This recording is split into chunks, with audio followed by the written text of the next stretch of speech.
right, so Kurt, let me ask you, in terms you being a teacher, how has education been impacted by COVID? I mean, obviously kids are at home now. We know that mostly, or they're at home, then they're at school, then they're back at home. What, and I know you can't say everything on YouTube publicly, but what you can free enough to say, how has COVID impacted education? What I've heard from other teachers in other districts. All right, yeah. For instance, you may call a student or you may have a student on video and there is complete chaos going on in the back room. Other things, students do not show up. There is a high absence rate for all students across the board, not just the students that were traditionally absent, but all students. Do you mean when you say not show up, do you mean in school for the ones that, okay, just make a distinction. Online, virtual. And in school, okay. Because virtual. Has it changed? The majority of schools, I want to say the majority of schools in Michigan are virtual only or primarily virtual. Okay.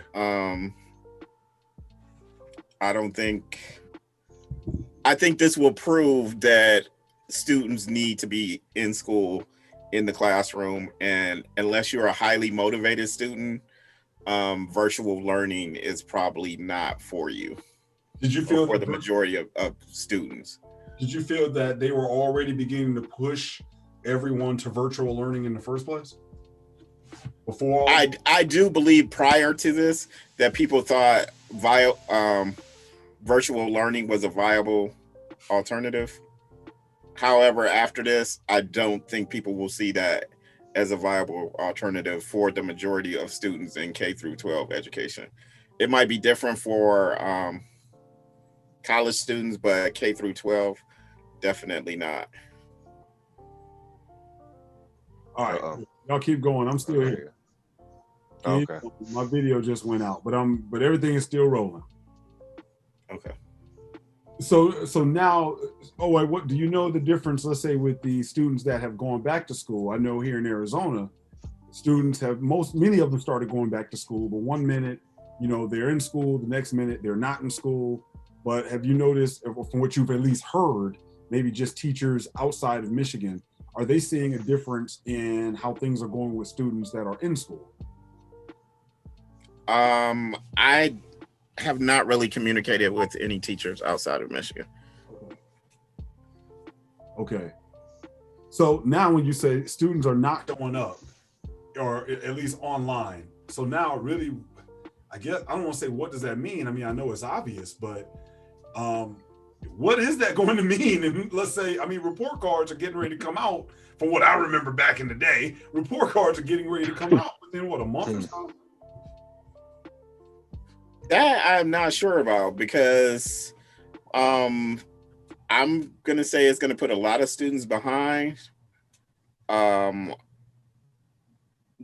in all cases, it's not necessarily completely on the student if you don't have internet at your house, or you don't have a computer, or you have 4 brothers and sisters and you are all operating on the same Wi-Fi off your parents' phone.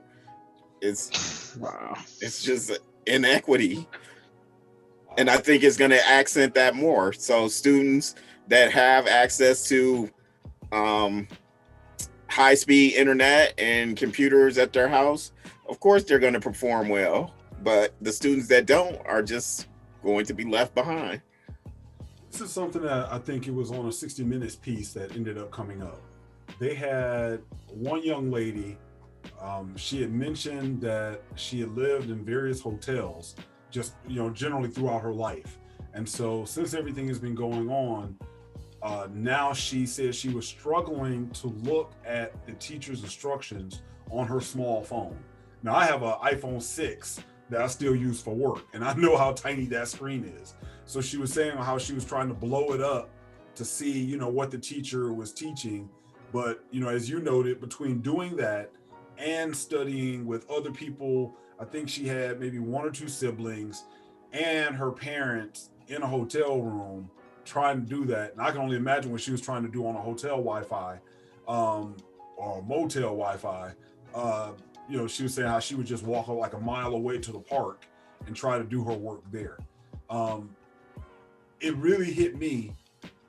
I know where the U.S. has always been kind of in education compared to the rest of the world.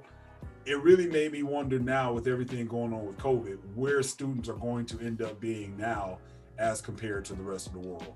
As we start looking out, you're going to have kids, basically, are they going to be basically missing a year of their education? How will they catch that back up? Because me as a homeschooling parent, I can just be like, yeah, all right, well, we'll make it up because y'all going to do work during the summer, or we just going to work double time. I know you don't have that leeway inside the school system. So really, what's going to happen? That I don't know. I don't know how you would fail a significant number of students because they don't have access to the internet or to a computer. It's just not fair. Right. And I have a feeling that those who do have high-speed internet, those who do go to quote unquote good schools, probably don't care about the problems of those who do But it's not just if you go to a good school. If you go to if your parents are affluent, you could go to a good school, but that doesn't necessarily mean that your parents have access to the internet or that you have a computer. Wow. So it is based on economics. Wow. Because you still could be poor and still attend a good school, but you don't have the same access with homeschooling that you would if you were still attending school in the building. So are we going to see maybe a bit of a divide like we kind of used to have back in our day with Catholic schools, where you're going to have those affluent private schools where they may end up taking a much higher leap than above everyone else? Because affluent, middle and upper middle class students already have access. This is just going to exacerbate that poor students and rural students don't have access. And then what are we going to do about that? What if something like this happens again? Wow. So I'm sorry, but every student should be supplied with a computer and functioning internet. Yeah. That should just do. They do at I mean, textbooks are essentially obsolete. So instead of spending all that money on textbooks, buy students computers. Go ahead and tell a story with your kids. What were you about to say? I was gonna say at my kids' school they do. They provide iPads. They actual computers. They bring them home. They had, I want to say they supplied them with headphones as well. Like you said about the internet thing, when I all three kids on the same internet, the internet did slow down, which then caused issue with Zoom meetings because, the internet or the internet slow and they can't. It did cause an issue there. Your sound and video is rough now. You mean to say it's because your kids doing schoolwork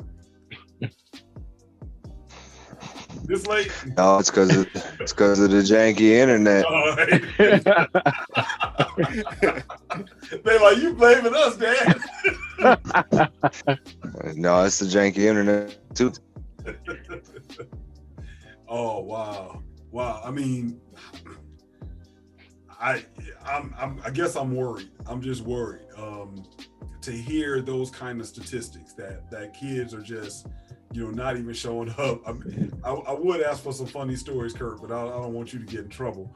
But unless you could share some that somebody else told you, because I can only imagine. I mean, as someone who works from home, I know how it is with noise and people coming around. So I can only imagine a kid at a table trying to pay attention and have a camera on who may be walking around behind them.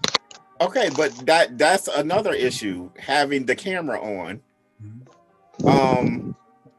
I don't know if it's available on Zoom where you can create or put a picture as your background. Yeah. But a lot of students don't know how to do that. Does every student want to show where you gave the example of the student living in the hotel. Yeah. Does she want everybody in her class to know that she's living in a hotel room with 5 other people? That's the truth. How are you going to tell a kid, turn on your camera? You don't know what's going on at their house. You don't even know if they're in a house. So that in itself is not fair. That's deep, man. That's deep. Because you do bring up a good point. You know, and for full disclosure, we'll say. And I don't need to see another kid in a shower cap or a bonnet. So I don't have a you must have your camera on. I don't want to see you laying in the bed. I don't want to see you in the bonnet. I don't want to see you in a hairnet. Come on, etc. Come on, man. At least you ain't have to see my pants sag when I get up to go in front of the classroom. I don't have a pet that's their generation, that's their style. Like when I think about the sagging pants issue, it's the same issue that their grandparents were like, you're wearing bell bottoms. Why are you wearing those funny pants? Why are you wearing those funny platform shoes? I don't know, etc. Your drawers, man. That's I draw the line showing your drawers. I mean, it's their style, it's their fashion. No, man. Older people always complaining about somebody else's style, but if you think back on it, why are you wearing them baggy clothes? Why you got that funny teeth carved in the back of your head? Why you got an Adidas sign carved in the back of your head? Wow. Yeah. Oh, wow. Look, when you're showing your behind, like you want somebody to run up in you, that's where I draw the line. That's all I'm saying. You a thug with your pants pulled down and showing your butt. No, that's why they all locked up right now, because they couldn't run. Wow. Right. Or you trying to fight and you pulling up your pants half the time. I know that you like. Hold on. Let me get my pants. All right, what you want to do? Yes. Wow. Although I did explain to my kids recently, you are right. I was explaining to them the whole wear your one pants leg up on your jogging pants.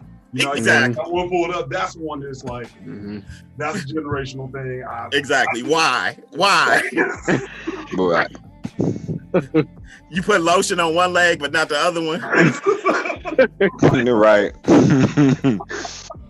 Wow. That way. But I mean, back to it. I mean, I think that is, I didn't think about that. I mean, where my thought was going when you said that. When we were in school, Kurt and I did not go to the same school. We didn't go to the same school at the same time. But, you know, we had friends that went to the exact same school. We went to the same schools in our neighborhood. And so there were kids in there that lived in the projects. There were kids in there who lived in some nice houses and their parents drove, you know, a Mercedes or a Cadillac. It was pillar to post. But we were in a private Catholic school and you didn't know it because, you know, especially in our Catholic school, in our junior high school in particular, you got judged whether you had an alligator on your blue sweater, whether you had a polo horse on your blue sweater, but everybody had a blue sweater. And it was probably at least assumed that y'all had some money to be able to come to that Catholic school. I never thought about that angle of, yeah, you didn't know where those kids went when they went home. We don't know who had rats, roaches, or who had chandeliers. We had no idea because by the time we all just came to that school, you know, you just knew who seemed like they had, who mom and daddy seemed like they had some money and who didn't. I couldn't imagine in a hotel type of situation. I mean, I knew the complex I had living in a so-called half of a house because we lived in a duplex. And I remember some kids making some comments about, oh, you live in a half house. We ain't living, you know, just a single detached home. So, wow. Well, let me go here with it then. In terms of, you know, I look at Black teachers then having to certainly deal with Black students and probably knowing the condition of most Black schools already. And now they have to deal with this technology divide. How is it being a Black teacher with Black students during this time? So again, our generation, older people, oh, these kids know about technology. They can do anything. That's what I thought. They can play on the phone. They can play on the computer.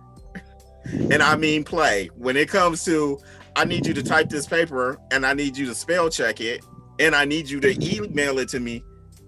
Huh? What? How do I do that? How do I save it? So anything you would need to do work or employment, they are not adept at doing.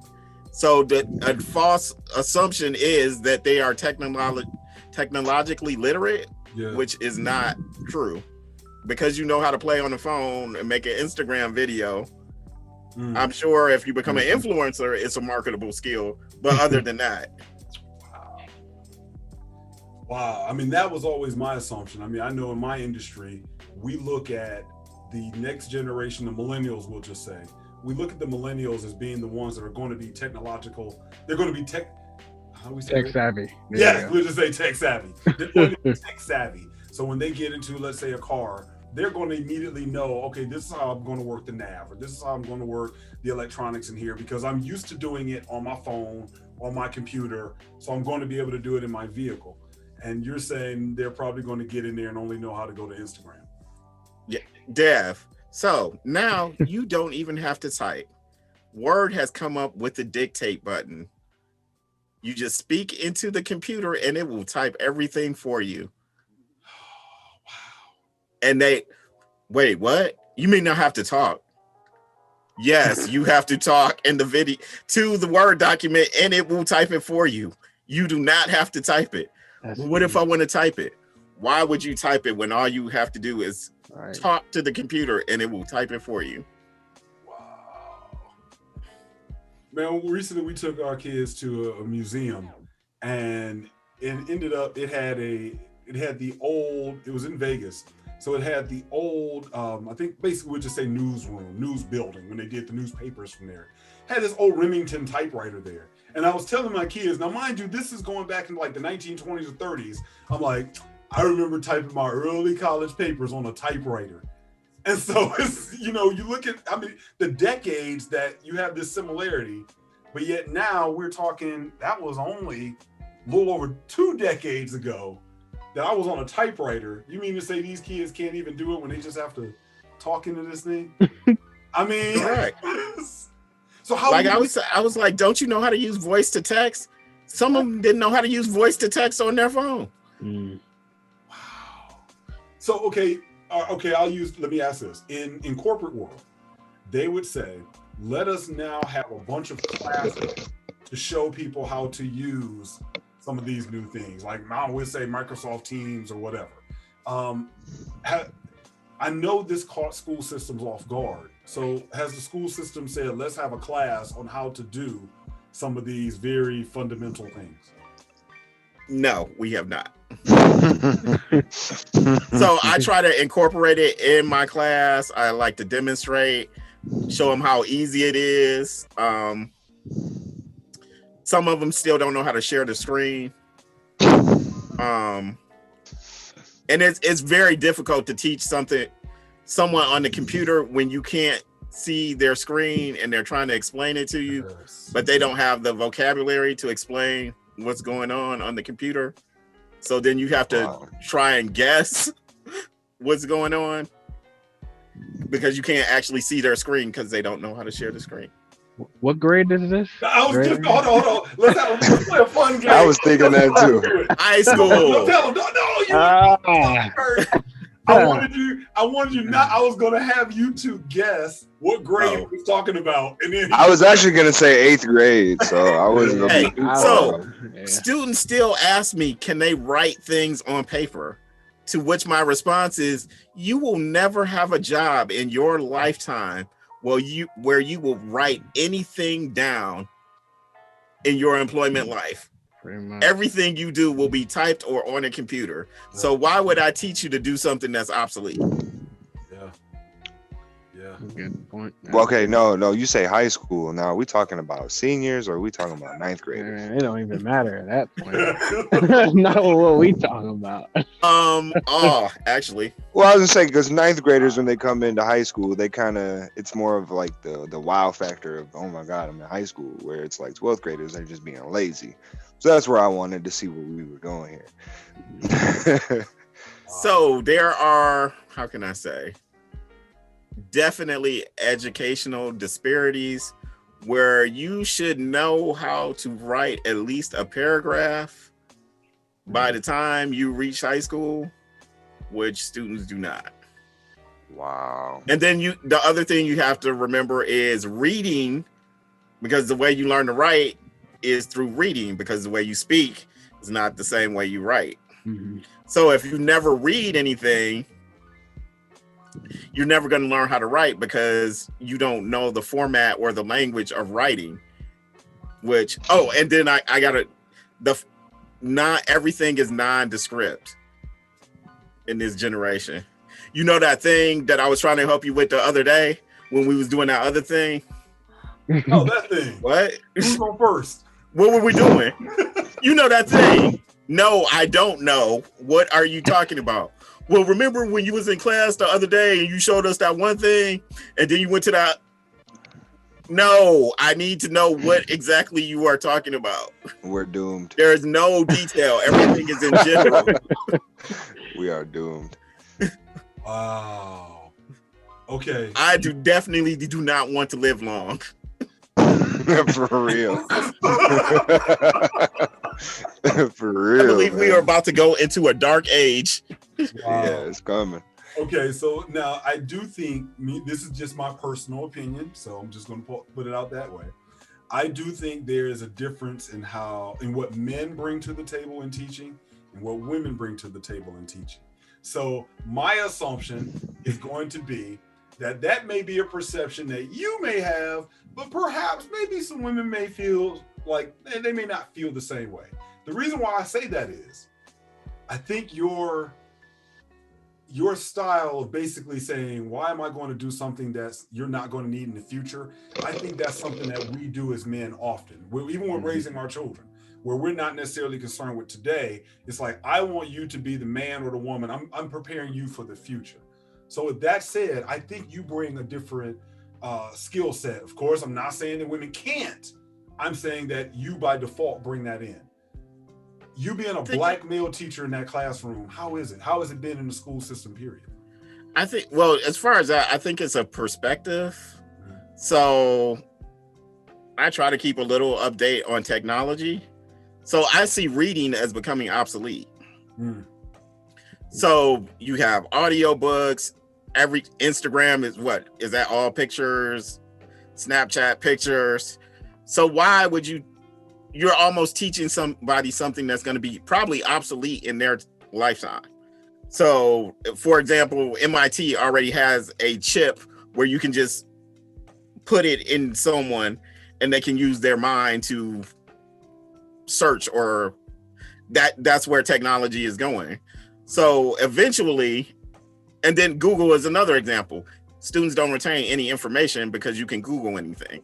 So I would say even the perspective of teaching has moved to teaching students how to navigate situations as opposed to teaching them to retain information, because you can Google everything. So they just don't retain it. And I think probably now in the next 20 to 30 years, there's going to be a big switch in education as far as what to teach people. Because if you have Google available and Google is in your mind, I can Google World War II and find out what happened in 5 minutes. Someone can give me a synopsis of what happened.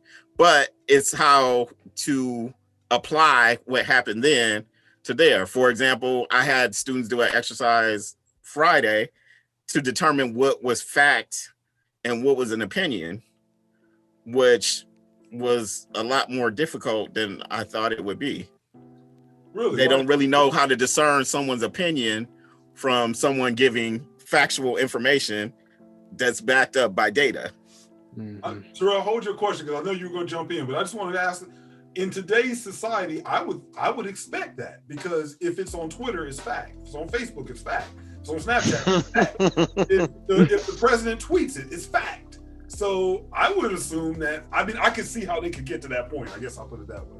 Yeah, but no one's teaching how to discern. That's probably the more important than teaching what happened. If you can't determine what was an opinion and what was a fact, you can't disseminate the information for any purpose. It's just information.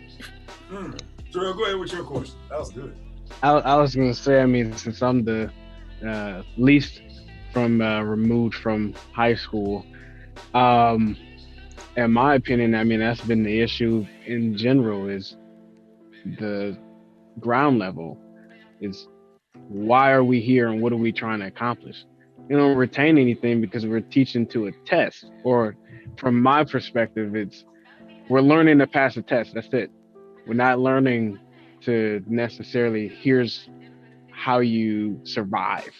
Here are principles that you will actually use consistently afterwards. There's plenty of other things that I would think would be more beneficial, such as, at this point, the technology classes on how to use Office Suite products, stuff like that. But if we don't have time, because we have to be on schedule for that test that's coming every 9 weeks or every semester or at the end of the year.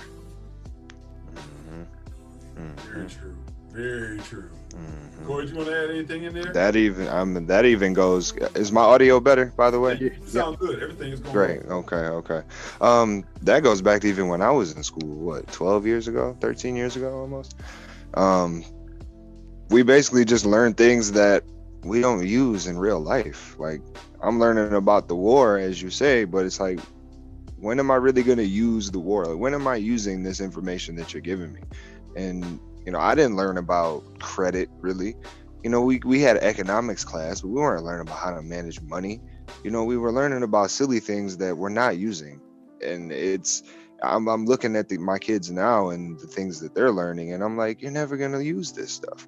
Like, you're not. And I'm hoping that by the time they get to high school, the education will change a little bit, because it's alarming to me how, now that I'm not in school and I've been out for, about 10 years, obviously 12, but now I notice more and more of, man, they didn't teach us anything in school. Like, I went to school in high school, I went all 4 years and I did all this stuff, but what did I really get out of it? I got a high school diploma.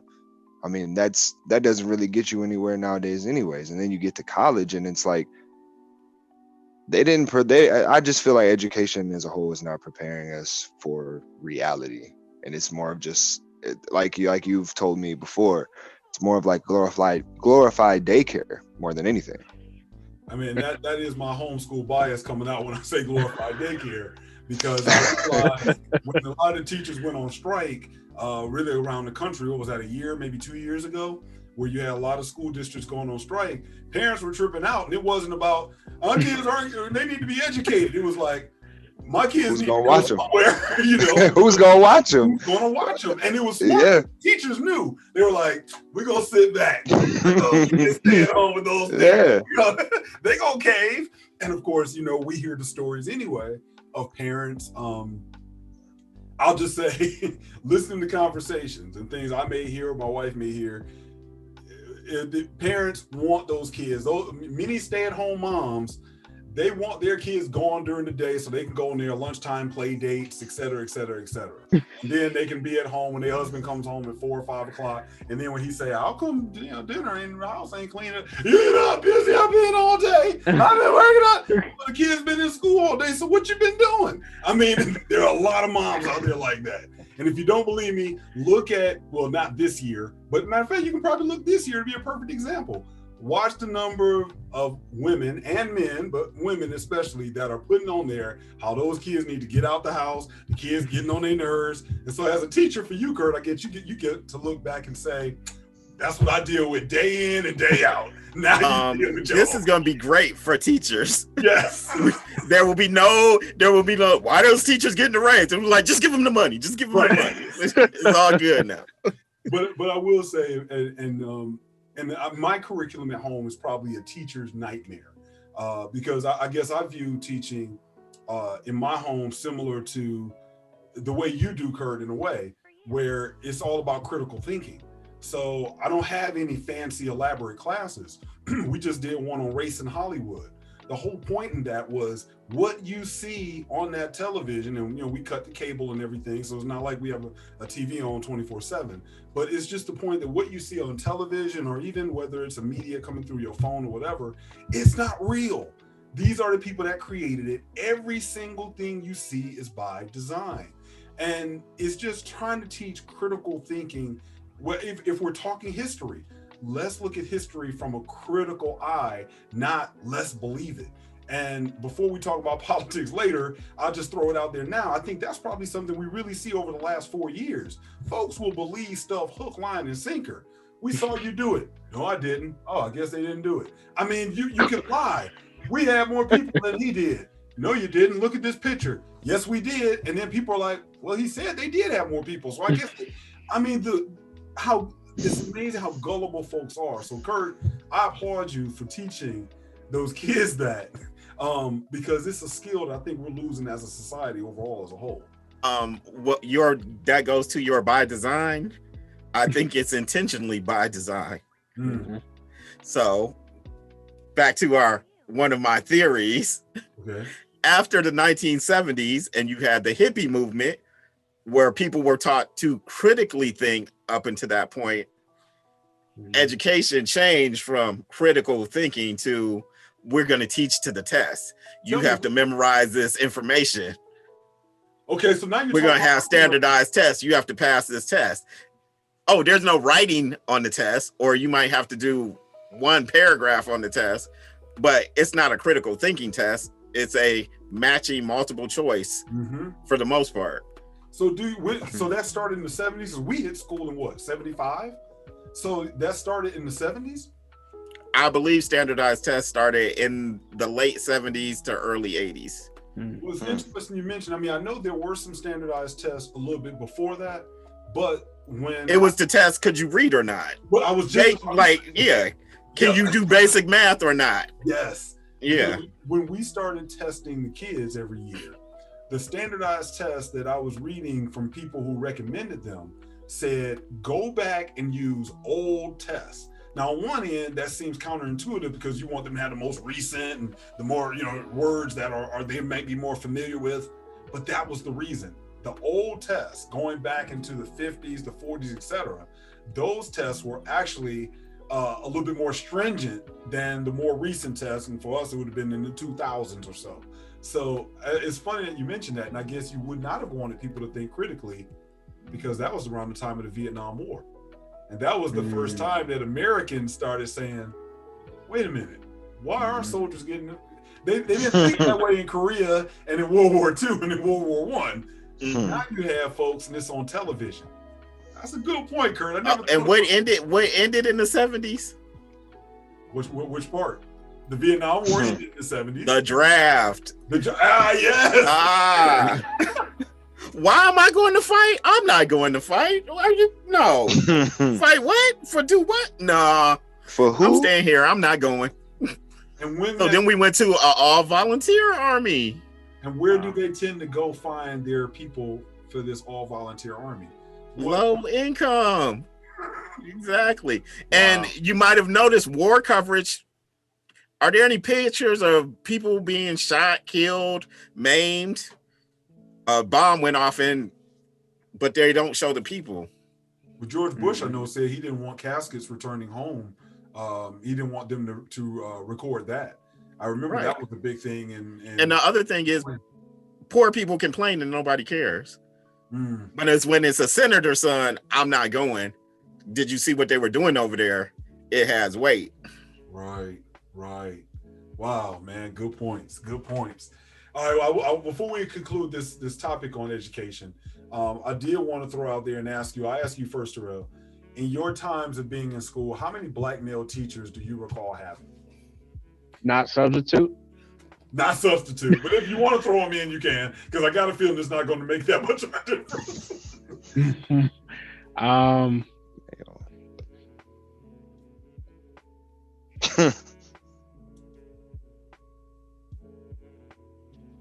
Wow. Male teachers. Black male teachers. Oh yeah, zero. Oh, I've never male had a te- black male teacher. Okay, male teachers. Wow.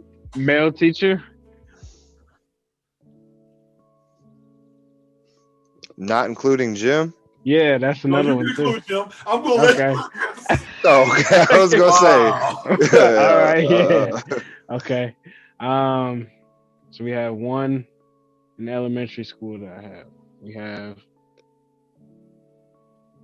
Wow. one in Okay, why y'all think? two. We got two. Two in middle Got school, two. so that's three. All right, and then high school, it was two driver's ed teachers, so we'll say one. Driver's ed. Yeah, high school, yeah, they had that. Yeah, it was a joke. But yeah, so I'd say I have had 4 or 5 in my entire high school Corey? and lower. Corey? I've never had any black male teachers. Never. Never. In the I went to 2 high schools. I've never had a black male teacher. I had my gym teacher, Mr. Turner. Shout out to Mr. Turner if he's still alive. Drove that big old gold Buick Electra 225 at Deuce and a Quarter. And then I had Dr. Daniels at University of Detroit. So I went from elementary school all the way to college and no black male teacher in between there. Kurt, what about you? I think Mr. Fridge was my only black male teacher, K through 12.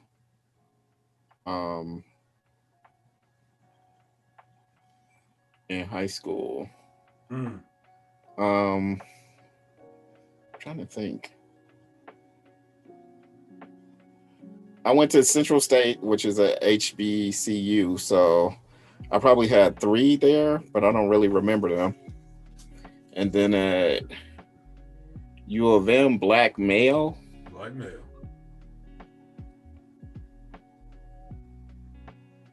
I had a black. I worked for some, but I never had them as teachers. I had a black female teacher. Oh, I'm looking for black male. Black women, they gonna have their own YouTube. Yeah, I'm about to say Women gonna talk education on their channel. I'm looking for black men on this one. Yeah, no, I mean, even in college, I didn't have one. No. So I had one. Oh, in college. yeah. Okay. I had another history professor. Okay. Yeah.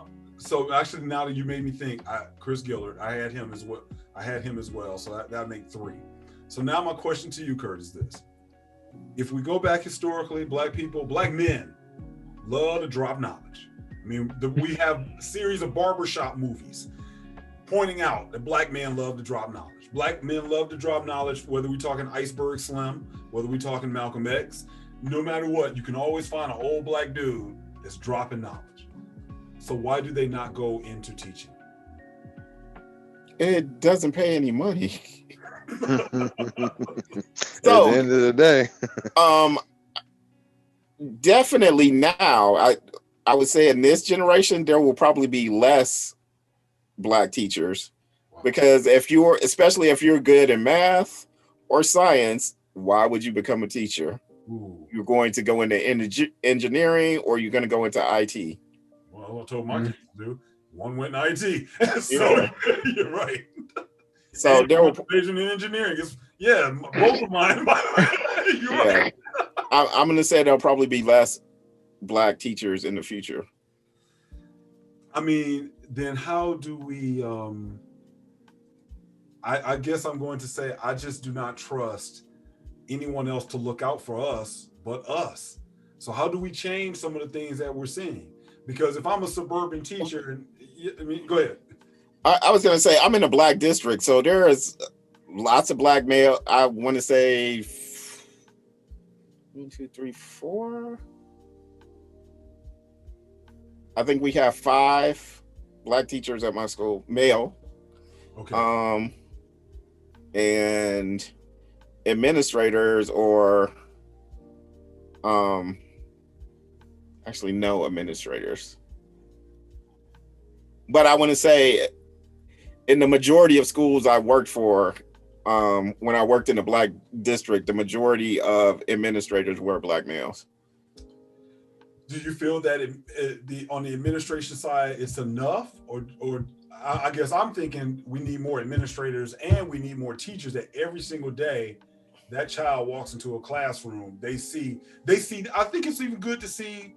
I use the term. I'll just say that caring side of a black male teacher as well. Not just because usually if you see administration, it's because there's an issue. Yeah, I remember our elementary school principal, Mr. Allen.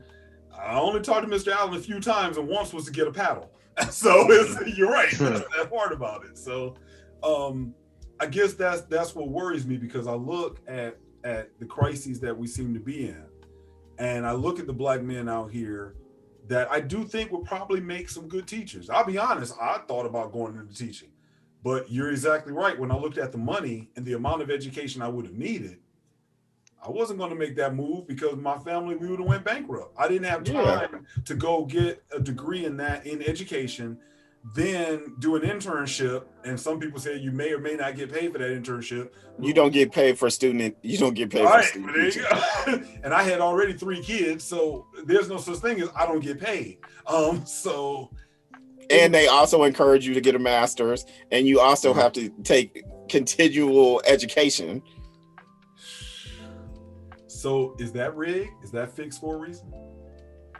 Or is that I would say it is necessary to some extent, because of for example, probably a lot of teachers retired this year because of the technology issue. Okay. Which they've been teaching for 20, 30 years, and they're like, why would I learn how to use a computer? Right.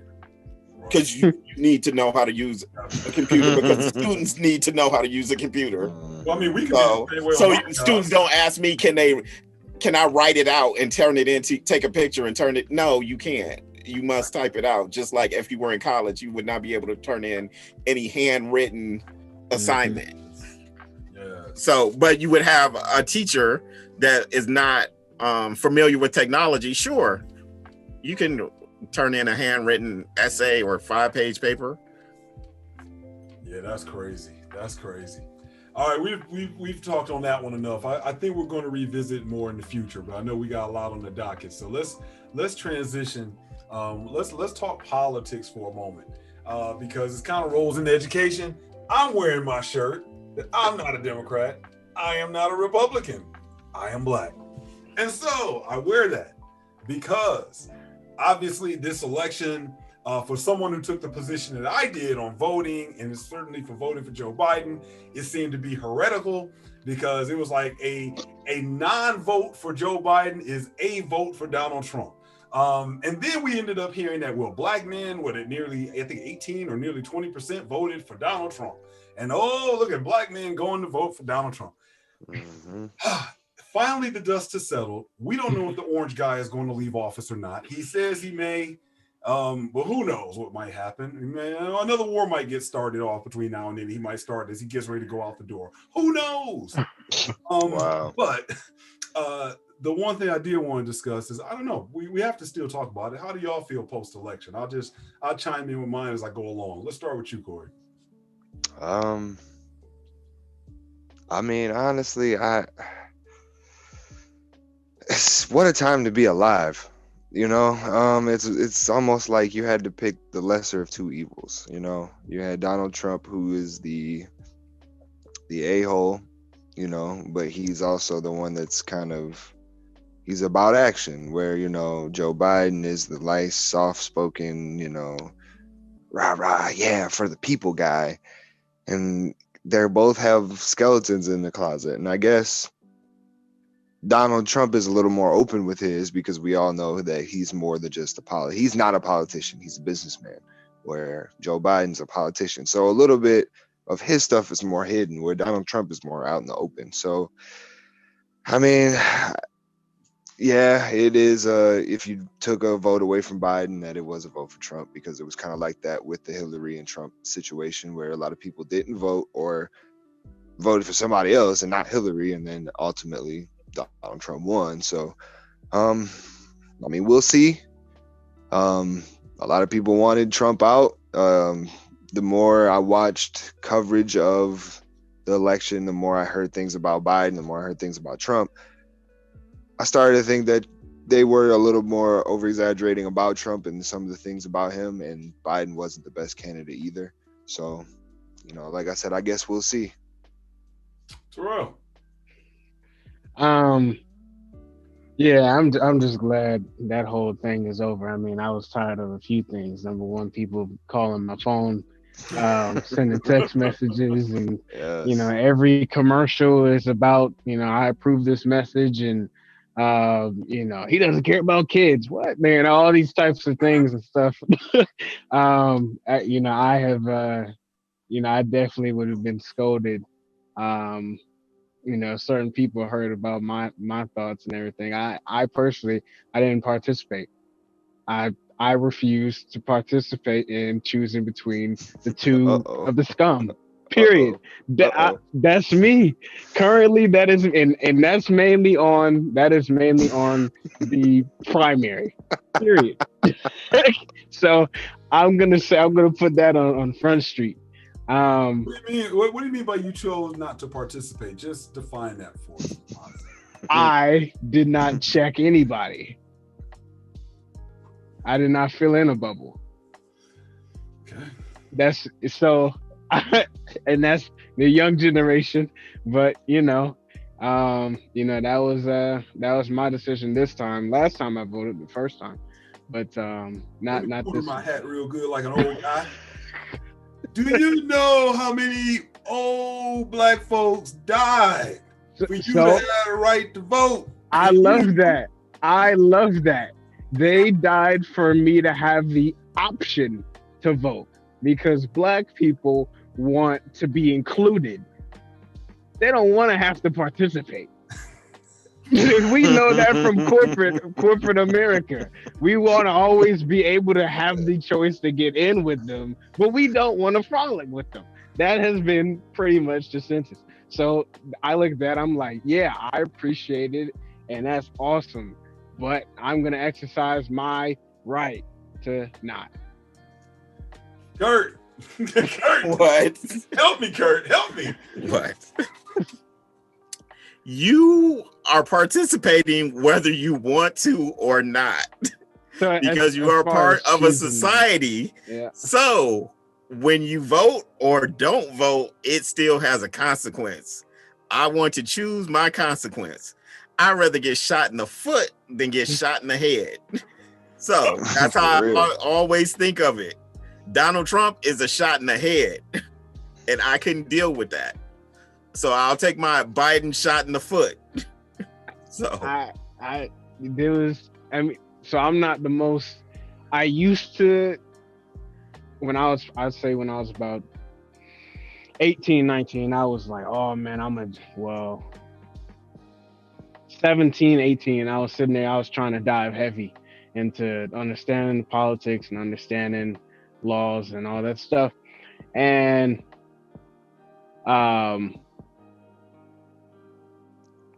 the electoral vote from last time is what was like, you know what? Done. I was like, that's how a lot of people were. You really sat there. You're not gonna continue to pump this message to where people choose. No, we don't. It is a selection of people that chooses. Hands down. I understand hanging Chad, all this stuff, but it's always about the final showdown of the select. So if that's the case, let them have it. It's not up to me. It is up to you. Biden winning proves that it is up to you. I voted for Hillary. She didn't win. She didn't win the Electoral College. The Electoral College is skewed in the favor of the states that have no people. Now, who lives in the states that have no people? And mind you, we didn't even learn about, it goes back to what you said earlier about learning about thinking critically, and really, I'm going to go to what I was saying earlier, real history. It was amazing that truth didn't come out till 2016, that the Electoral College was rigged that way for a reason.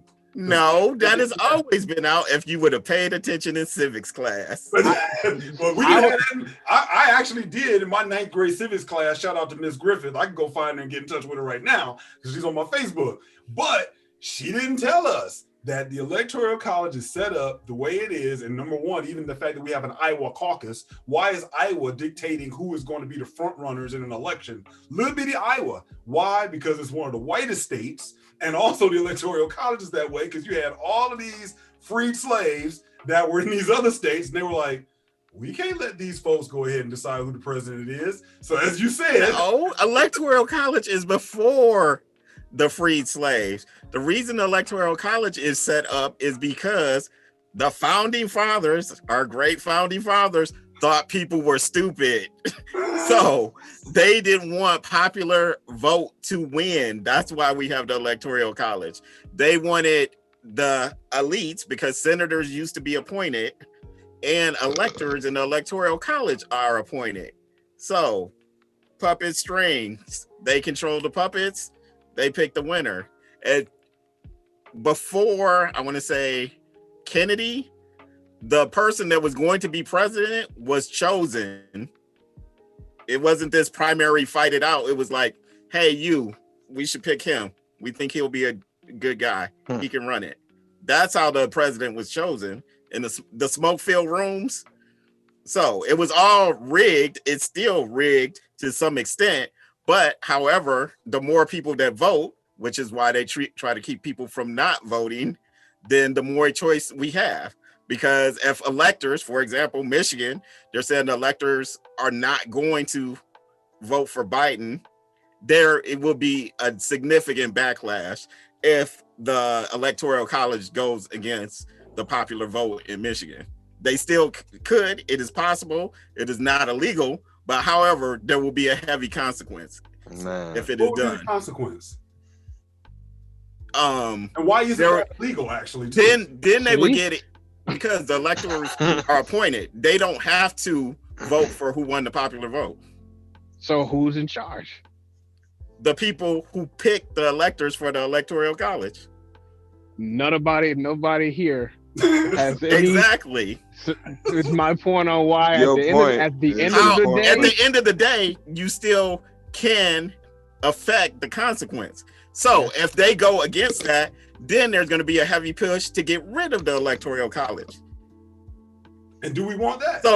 So if you manipulate something slightly, like taking a penny from everybody, nobody notices. But if you take $5 million from me, it's going to be a problem. Does that make sense? No, there's always a small manipulation, but if there's a big one, then people like, what's going on? How could you do that? We need to change this. So go ahead, Joe. So another thing is, number one, in school, all of it wasn't broken down. Period. It was, you learn about the three, I want to make sure I have my terminology correctly. Correct me if I'm wrong. 3 different legislations. The 3 branches. There you go. 3 branches. All right. And then we just learn about kind of who's there and kind of when this party's in, and this is usually the shift that's pretty much as far as extent as it went. We're not talking about state and local. We're not talking about none of that other stuff that quote unquote more would affect me in my state. Right. So why are we not learning any of that? So now I got to try to sift through all the fake news to determine what is and what is not. No. You know what? And at the end of the day, when you talked about the little loopholes and technically he cannot leave, he can say, this, all these different types of ways that technically is legal. I'm out. They can have it. That's how. When they have it, they're gonna have you. And if I end up on the boat with you and David, I'm just saying, I ain't gonna kill you now, but I'm gonna shake you once Yeah, I just that and the whole in the foot. Since we gonna go with the shot in the foot or in the face, I'm gonna shank you in your foot. the whole the COVID situation on how they want to deal with that. Because in my opinion, you know what, you're gonna have a much more bigger problem by having everyone in a box in their homes versus people being out. That's another problem I have, because that's gonna affect marriages, that's going to affect depression, that's going to affect drug use, all this other stuff that's so important, but it's not important now because of the small percentage that is falling victim. And don't forget, we're not going to really talk about the prior existing health conditions that they have on top of it. So, and then you're going to promote that as, I understand the audio clip of the gentleman in office that should have acted certain ways, but he didn't. And here we are, and now everything's plummeting. It's all because we got to go ahead and stay in here because we have this, bubonic plague. So what? Okay, that was because President Super Spreader is going around spreading the disease to more people. And depression, you can talk to a therapist online. Marital problems, you can talk to a therapist online. Those issues are issues. You being depressed, you having problems in your marriage, don't affect other people. However, you spreading a contagious disease affects everyone. No, it affects your kids, and that's going to be generational as well. And if you're having problems during COVID, you were probably having problems before. Not necessarily, because it's similar to what we said with the children before. Kids not at home. Parents are like, we going with our lives. And that's how most couples are. That's how many couples stay married as long as they do. Until what happens? And this statistically. Parents stay together until they get retired. And when that dude, in the past especially, gets retired and those kids graduate, it's like, you know what? I knew I couldn't stand you these last 18 years. It's time for us to get a divorce. Well, guess what? Now they know sooner. Now they don't have to wait for retirement. Better yet. Well, that's a good point. Better yet, I don't know. You can live your life. Right. I don't know if it's number one, but one of the biggest problems that leads to divorce is money. So because you can't go to work because you have to stay home, now we don't have any money, and thus there's all the other issues because everybody can't deliver packages. Everybody can't do it. I'm just gonna say, when people had that $600 check, I was delivering a lot. And if it wasn't for certain people still in the office, they would have had another $600 check. That's what. Again, why voting matters. Again, as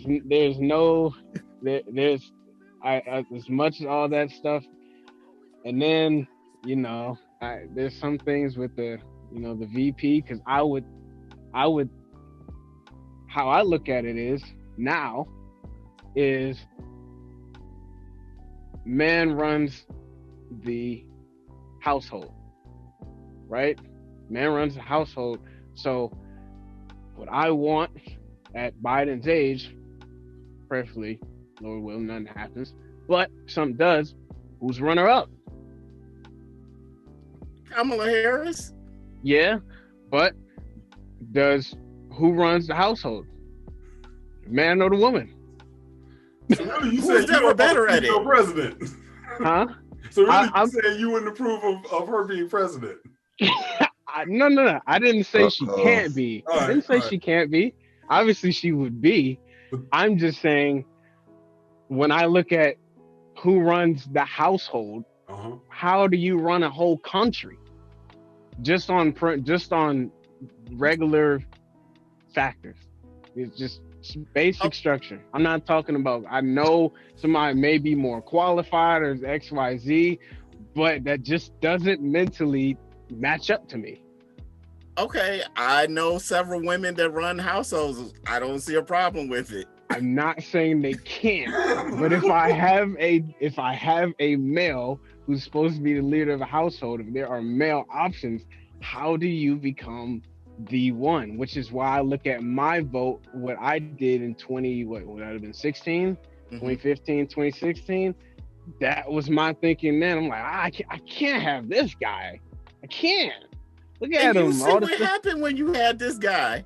So Well, you would rather a fool than someone who's competent. Let me jump in, Terrell. Let me help you out here. Yeah, Because this is the argument that I'm going to play back, because I've heard people say this. I've heard two people actually say this to me in the last 2 weeks. What has happened in the last 4 years? There's the rhetoric of the orange guy, but when we actually look what he did, okay, really, what has he done that's much different than any other president? He tried to ban Muslims. What else has he done? He probably just set up this thing where they assassinated the guy in Iran. Iran is some kind of toy to be played with. Right, but George Bush would have done the same thing, right? Who would have did? George Bush. No. You don't think so? No. George Bush wouldn't have did all that stuff. He thinks Iran is Iraq, and it's not the same deal at all. But I'm saying, at least in that Iranian assassination, it didn't sound like it was that much against typical U.S. policy.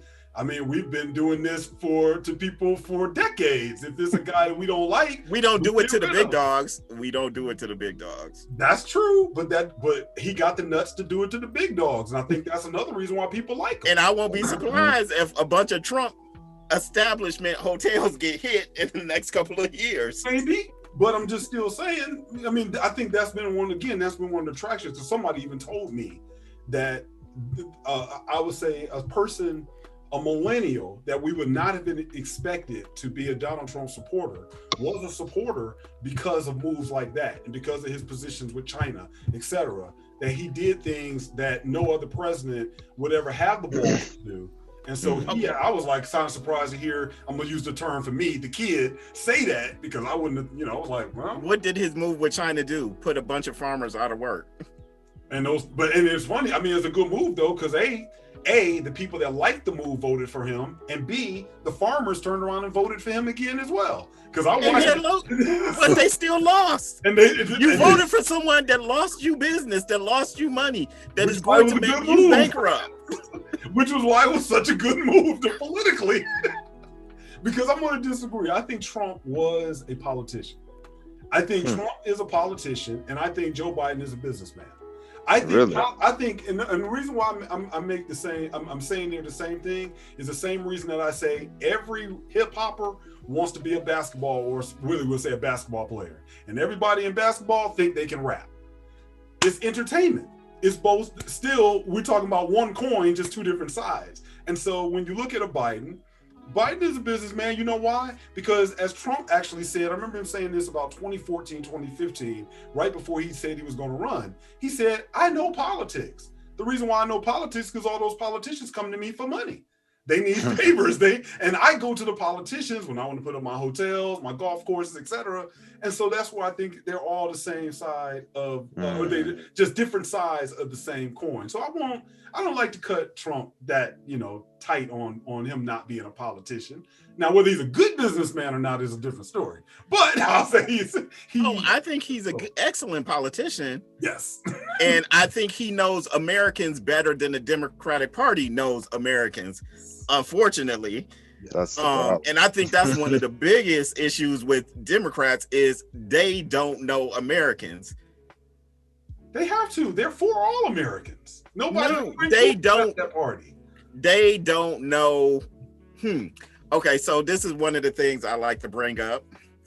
There is no representation of poor white people or working class white people anywhere in entertainment. So think about all the shows. How many? I can think of Roseanne, and I can think of Teen Mom. That's 2 shows out of how many thousands of shows about white people? Yes, you're exactly right. So Donald Trump knows that is the real America, and that's what he tapped into. The Democrats think the real America is family ties and growing pains and this Right. middle class, enlightened, educated. No, that's not at all. Not only that, I think we can even extend it further. They would say, not only those shows, we'll take all of our old 70s and 80s sitcoms, Cosby Show. They think they're also Good Times. They think they're also Three's Company. They, they think they're Queer Eye for the Straight Guy. They include all of those, but yet within those pockets, there are still people who are not all of that.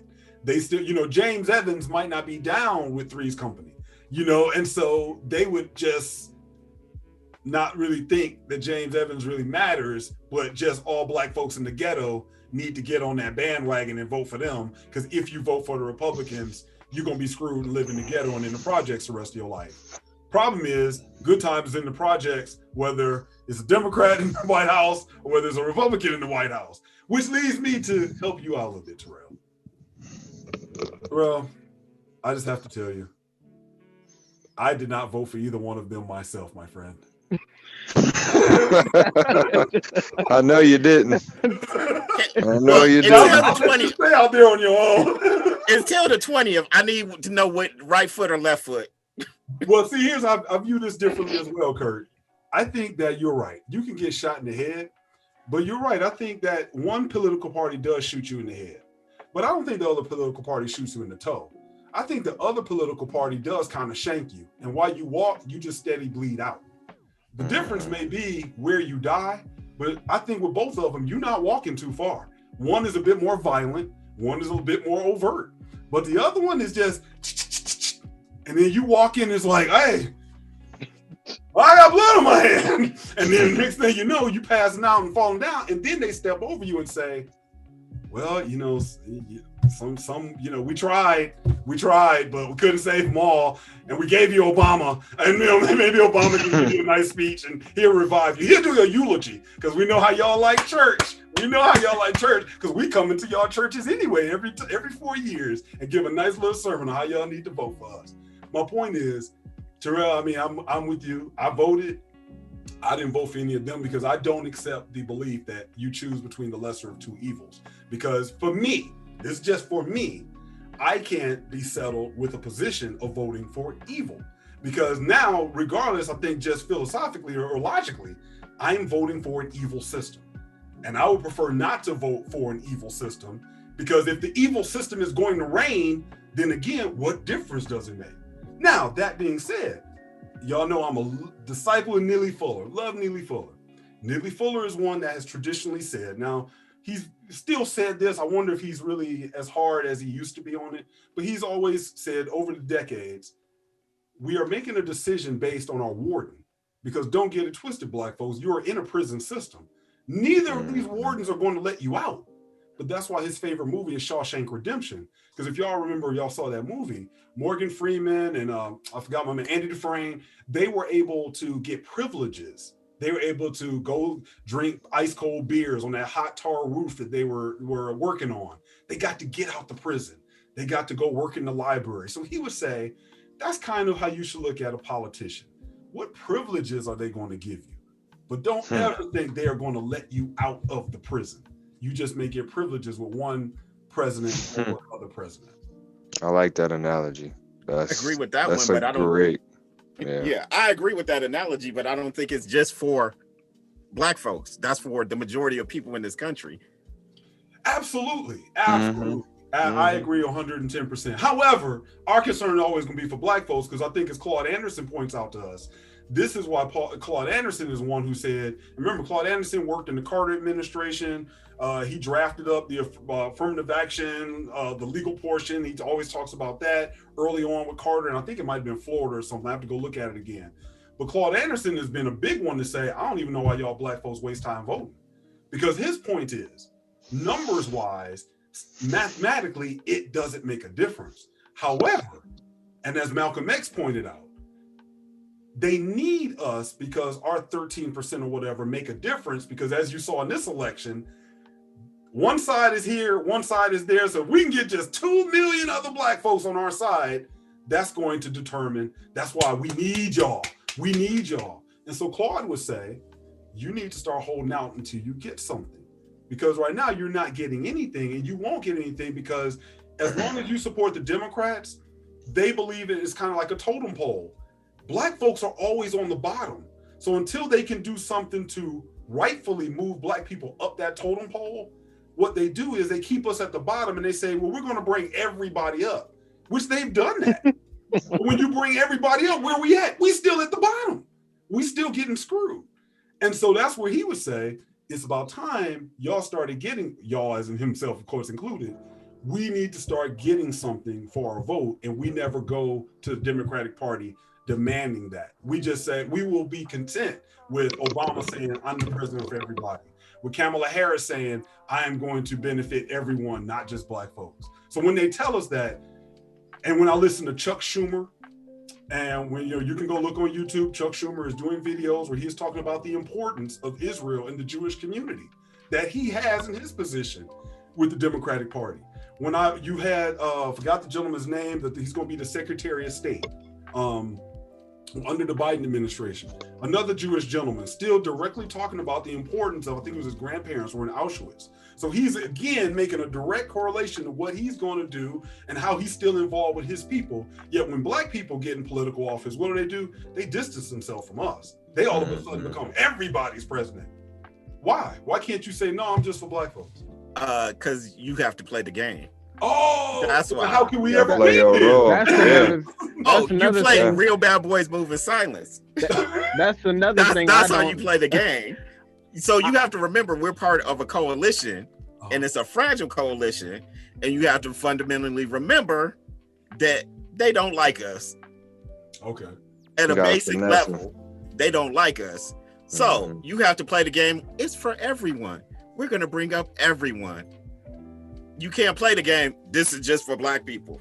That's automatic shutdown. In the 8 years, then, think about it. I like to use this example of the subway. So, subway in New York works pretty well. Why? Because it's everywhere, or it's for everybody.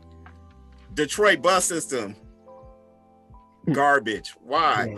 It's just for poor Black people. When it's for everyone, it works well. When it's just for certain people, especially for us, let's give them the scraps. Let's give them the chitlins. That's what we get. I agree, but then that's why I still say that in the 8 years of Obama, where did he move in silence for us, specifically us? Because I remember going back. I just posted this list on Facebook. Go ahead. Specifically for us. I'm not looking for anything. There are no specifics for us because he has to do it for everybody. He's the first Black president. If he came out and said, I'm going to be the president for Black people, there will never be another Black president again. Well, then this again goes to the point of Malcolm X. This goes to the point of Amos Wilson. This goes to the point of Claude Anderson. Then your second one isn't going to do it either. Your third one isn't going to do it. No. None of them can do it. They're just figureheads. And I can play the video right now with Malcolm because I had it loaded, where Malcolm said, you can never have any kind of movement as long as your people are funded and controlled by the opposition. And so, and president is going to be the ultimate example of that. So we get back to the same thing, whether it's a Black person in there or not, what difference is it going to make? And really, what difference is it going to make what political party is in there? I think it makes a significant difference because the more people that look like us, the more you move in baby steps to things that are for us. So you have a constant opposition. I like to use Detroit as an example.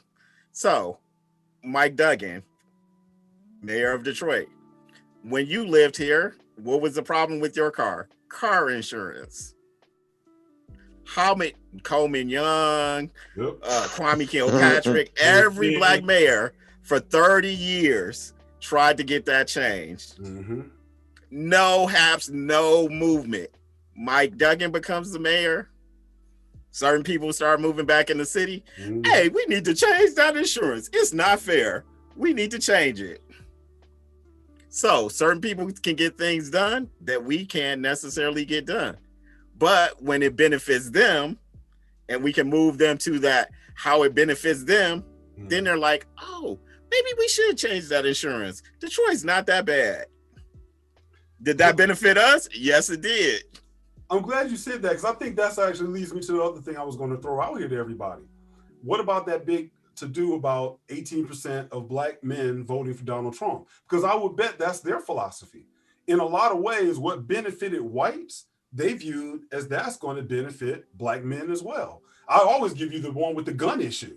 That's a huge one, especially for old black guys our age that want to carry. In that case, they could care less whether we carry, and I'm sure they would prefer that we do not. But we know that white men want to be able to carry their weapons. So when they go and they jump behind Donald Trump and the Second Amendment and blah, blah, blah, blah, blah, they would say that benefits me. When Donald Trump wants to kick out the immigrants in the United States, that benefits me because I have nowhere to go. That means I have a job, which again, of course, that's another position Claude Anderson has made for years, that we shouldn't be riding hard for brown people and for all these other people to get jobs and in this country because we the ones not getting the jobs. So, and does that logic also work for those who would say, okay, I'll support Trump? Because in a lot of ways, some policies he made, it helps white people, and those very white people that normally at my level, that can help me as well. Where the Democrats may be helping white folks that's not going to be at my level. Well, that doesn't work. You guys want to jump in? Hey, y'all the politics people. I'm learning as I'm listening to y'all for real. Okay, honestly. So as a person that has many immigrants in their family, of course I'm going to disagree with that, because immigrants generate tons of money for this country, and the majority of technology, and this data was just on, I want to say 41% of the technology innovation in this country is by immigrants. Also, 29% of medical professionals are immigrants. So where would we be in COVID if we didn't have that 29% of doctors and nurses? Where would we be without the technology in this country? We would not be where we are today. Well, I'm going to take Claude. I'm going to argue this probably from Claude's perspective. Well, you're talking, I don't want to say we're talking about we're talking about two different classes of immigrants. Because the immigrants you're talking about that are creating, that are generating, that are working in Silicon Valley, et cetera, those aren't the ones picking watermelons in Alabama. And so with the ones that Trump are constantly trying to get out, because I agree with you, the ones Trump's are trying to get out, he's trying to get out the ones that are seemingly on the low economic side. He's not trying to get out the ones in Silicon Valley because he knows that when he talks about building his wall, that's where it's playing down in those states. So I guess Claude would say those are jobs that black folks could be having down in maybe we'll say some of those southern states, for example. What black folks go pick some watermelon? That's besides the point. Please let me know. At that point, that's besides the point. Somebody have to do it. I do know, and we're not going to do it, Deb. I'm sorry to tell you, we are not going to do it. I disagree. I don't care if they was paying $20 an hour. I can't wear my Jordans and pick no watermelon. I'm not doing it. I'm not going to take now who sounded like the Republican here. It's the stigma of slavery that also plays into that we're not going to do it. Not just the actual back-breaking labor that only someone that came from another country where they are really starving, where they are really hungry, is going to do that work. We're Americans. We're just not going to do it. Yeah, I think it was Vice who actually did a segment with that exact same point. They could not get prisoners to do it. They could not get poor whites down. I think it was Alabama or Mississippi to do it. They ended up they passed some legislation, kicked a bunch of the immigrants out, and then they ended up bringing back because once they found out those other two or three groups wouldn't do it, next thing you know, they started letting the immigrants come back in. Illegal immigrants, let me point that out. Illegal immigrants, let them come back into the country to do that work in order for them to get it done. So again, in history, we have had this same thing happen during the 40s and 50s. It was called the Bracero program, in which we did the same thing, similar to the Chinese and the railroad. Yep. Oh, you did this work for us. Time for you to go. Yep. Bye. Deuces. That's funny because we needed you for. That's funny because I know a wealthy person that has a lot of immigrant friends, And anytime he needs some work done, he's always calling his immigrant friends. I don't ever see him call any of his white friends, any of his black friends. I mean, I do, but not to the magnitude of where I see him calling his immigrant friends from, you know, a lot of different countries. I'm like, man, you know, a lot of people. There's a lot of immigrants, and they do a lot of work for him. Well, I think that's the kind of the shell game that gets played on all of us, or at least publicly, where on one end, many of the Trump supporters will act like, oh, I'm against illegal immigration, I'm against illegal immigration. But then when they tell you about getting some work done on their house, they like, well, I'm gonna call this blah, blah, blah that I know to come over there and work on it. Well, I thought you were all rah-rah, get them out of the country a second ago. Exactly. I'm gonna say that's a certain segment, but as I've worked in Brighton, you can tell when you see no people of color in that town in the service industry. Yes. That's the real America. I would say I'm with you to a certain degree. Over the last, I'll say maybe 5 to 7 years, I've even noticed staying at various hotels when I travel and whatnot. If you remember, you go stay at various hotels, many times people wouldn't speak English, they would be cleaning the rooms, et cetera, or even many restaurants. It's not that way anymore. You see black folks, black Americans cleaning the hotels. You see white Americans cleaning the hotels. Then you see now much more diverse group of people doing the jobs that only one segment of the population seemed to do a decade or more ago. So you're exactly right with that. And plus, I think I'm going to say that we'll say that working class white voter, they probably would view the illegal immigrant as their competition for a job. So when they're looking, I'll say here in Arizona, if they're looking at, who's doing the landscaping, et cetera, and if they see someone is like, oh, there's a Mexican that's over here doing that, and he's probably here illegally, and I could be doing that work, then I think they're more apt to support Trump. Because really a lot of these poor towns or mining towns here, strong. I'm like, what, do you think he's going to bring back the coal mine, the silver mines, copper mines, actually, here in Arizona? I mean, there's some going, but these guys are gone. They've been gone for decades, but they still holding out. But I'm still, Terrell, I'm right there with you. I understand, young brother, where you're coming from.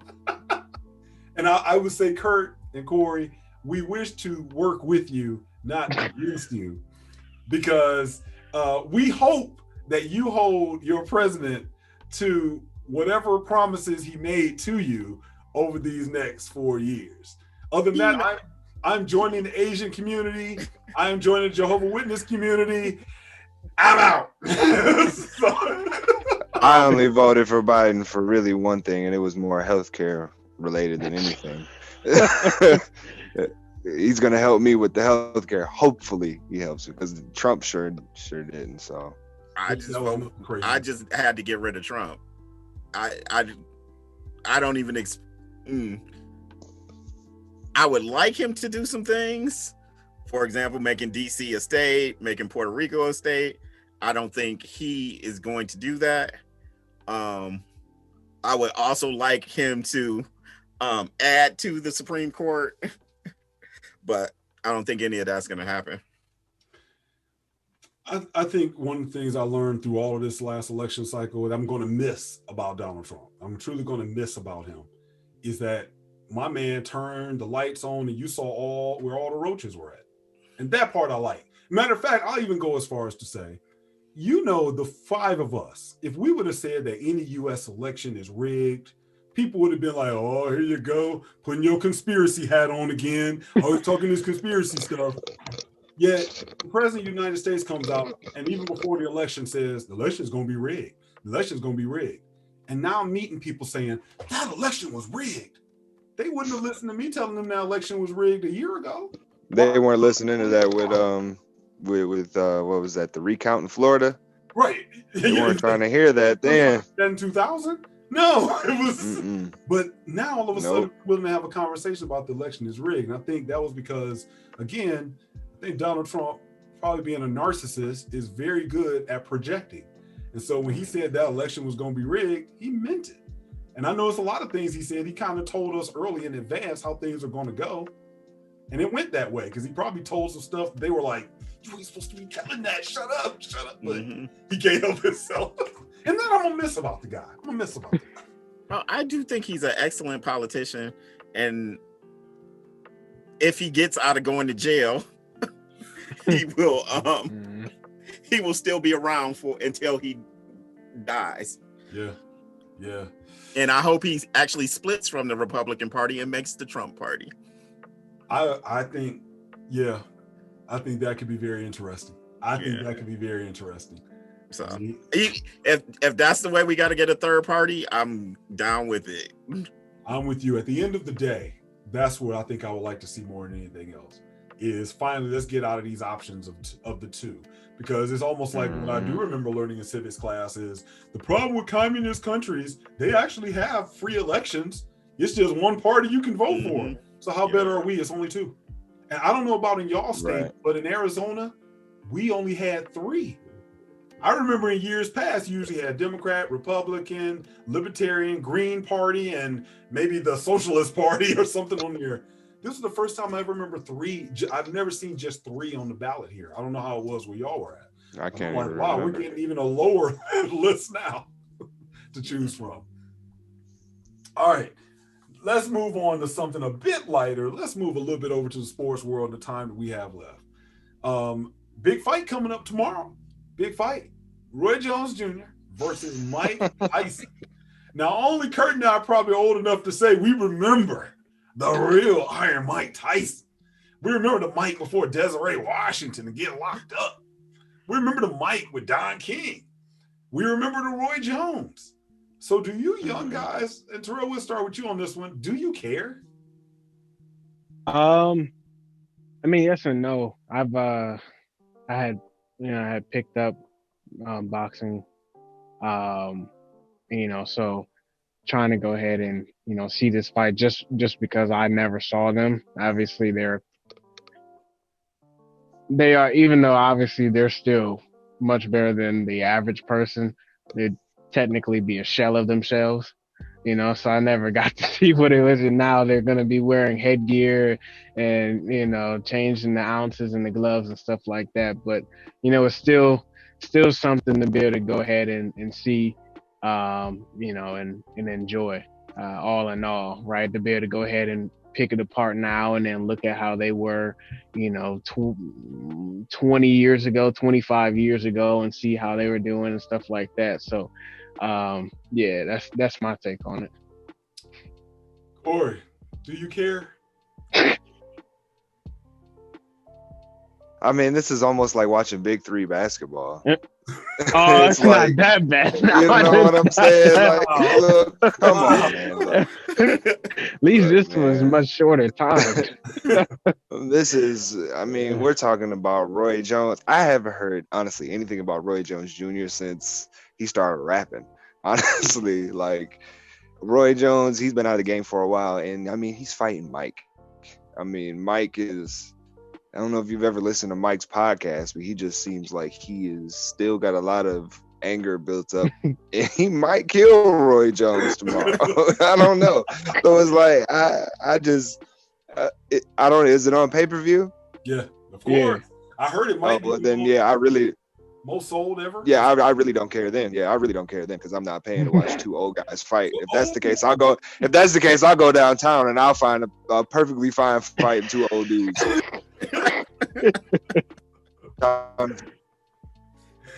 I don't need to see that.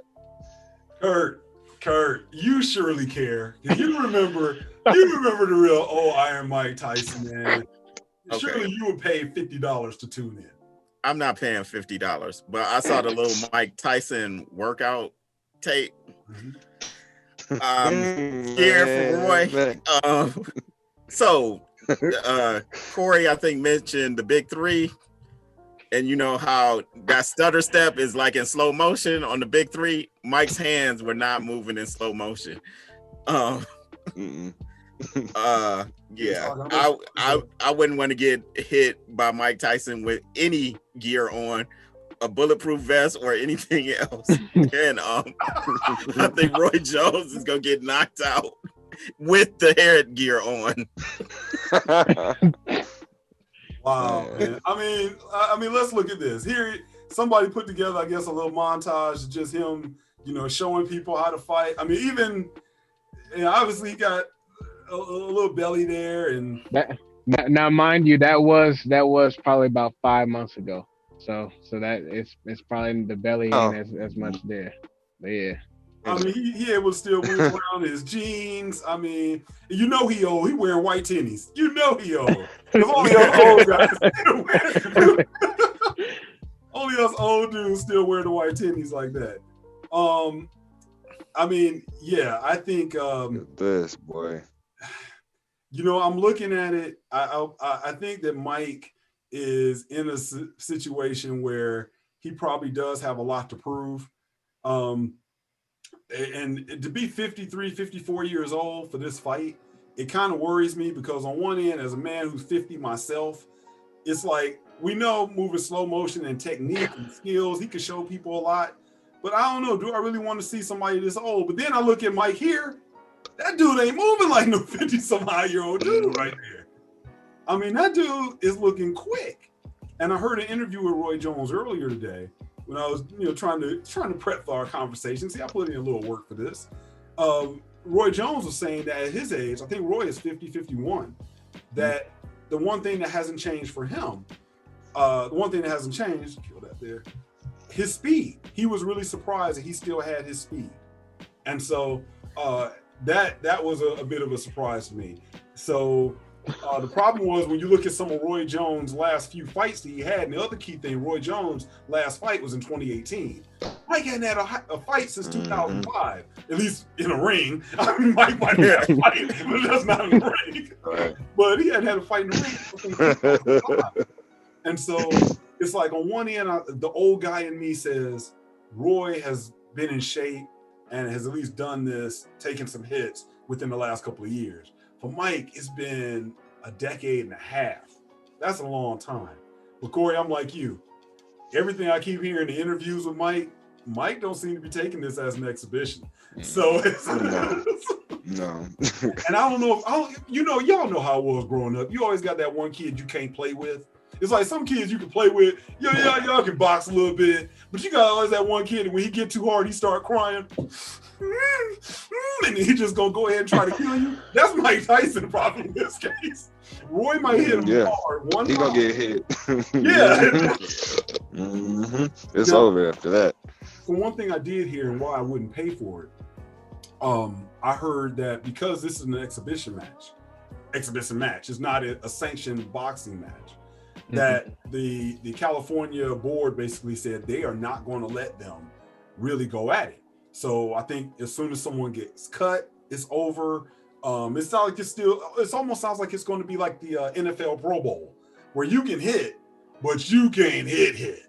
And so it's interesting for people who pay $50, and I ain't gonna lie, y'all, I'm tempted. I am thinking about it. But to pay $50, I know, man, even my cheap self, I'm thinking about it. But I would be mad if it's one of those typical boxing matches where it gets called after 1 minute. Because as soon as they start throwing their haymakers, somebody comes in and you know how boxing is, man. Boxing is notorious for taking our money, hyping it up, getting all those millions and millions of dollars, and then be like, that's what you paid for. So I'm scared. I feel like Mike's done that enough. True. Well, at least when Mike used to take our money, we were happy because it was like he'd knock somebody into the front row in the first round. It was like, I just spent my money, but man, I saw that dude get rocked. I have a question. How old was George? Wasn't George Foreman like 40 something when he won the belt again? Yep. Okay. George Foreman was in his 40s. Let's tell you for sure. Well, I looked this up because I remember when he beat Michael Moore for that. Yeah. So Terrell, who's gonna win? Tyson. Kurt, who's gonna win at 45? Tyson. 45. Okay. Tyson. Corey. Who you got? He probably resetting his internet. Oh, okay. Well, I'm going to go Tyson as well. I got Tyson as Last topic of the night, y'all. Last topic, and I thought about this watching the Washington football team and the Dallas Cowboys stink it up on Thanksgiving Day yesterday. Never as bad as the Lions, but that's okay. Not the bubbles. Yeah, there you go. We're talking about the Lions as well. And y'all know we always kick it about some sociology of sports stuff around here, and I think this kind of ties into it too. But it seems like no one ever has the conversation of what do we do about owners? Why do we stay loyal to this team? You know, we stay loyal to the logo, right? But no matter who owns the team, we stay loyal. Whether they put a bad product on the field, we stay loyal. Regardless of now, you know, this is the 21st century. Kurt, like you said, we can look up things on Google, you know, although some of the kids seem to struggle with that, but it can still be done. You can find out the owner of this team is so-and-so, they own this, they're involved with this, they're involved with that. We couldn't do that 2 decades ago. Now that we can learn about these owners, how they are as people, do you think it's about time that maybe our loyalty remains as long as we, I'll say, condone of the ownership of the team?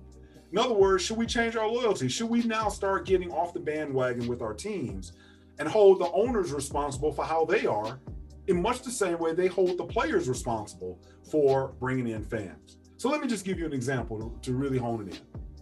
We know the players get in trouble all the time for the morality clause that they always have in their contract, where if they do anything that what is it called, like detrimental to the team, if they do anything like that, they're in trouble. You know, if some dude decides to send a dirty, nasty picture to his sidekick, to his jump off, and that gets exposed publicly, shout out to Brett Favre, if that comes out publicly, the first thing that they do is say, you know, well, they didn't do it really to Favre, you're suspended for conduct detrimental to the team. Owners don't have that. Why? Because they don't want bad press through the players coming back on that team logo, and they lose money. So what about these owners? When you look at Jerry Jones, he's certainly not a favorite by many. When you look at Daniel Snyder, certainly not a favorite by many. So if I'm a Washington fan, I'm like, I don't know if I'm supporting him anymore. How do y'all feel about that? Does it make a difference? Have you ever thought about it? Have you ever thought about jumping off the Lion bandwagon because of the Fords? Tampa Bay, I have to look over the Tampa Bay ownership, but man, in the late 70s, Tampa Bay with the creamsicle uniforms, man, they didn't do anything for the longest time. So, you know, I don't know. Have you ever thought about that? Do you think we should start thinking about that as fans? Kurt, we'll start back.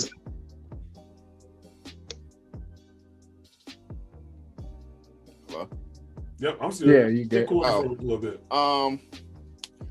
So I have to be honest. I haven't really paid attention to football since the 2 Super Bowl incidents.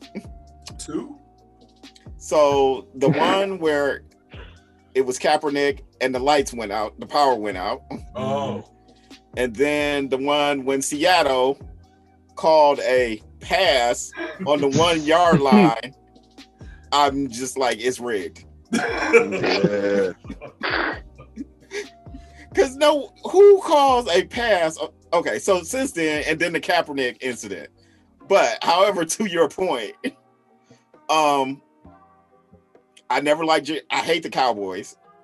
I hate them. No matter who they signed or became the owner, I would always hate them. So the Washington franchise.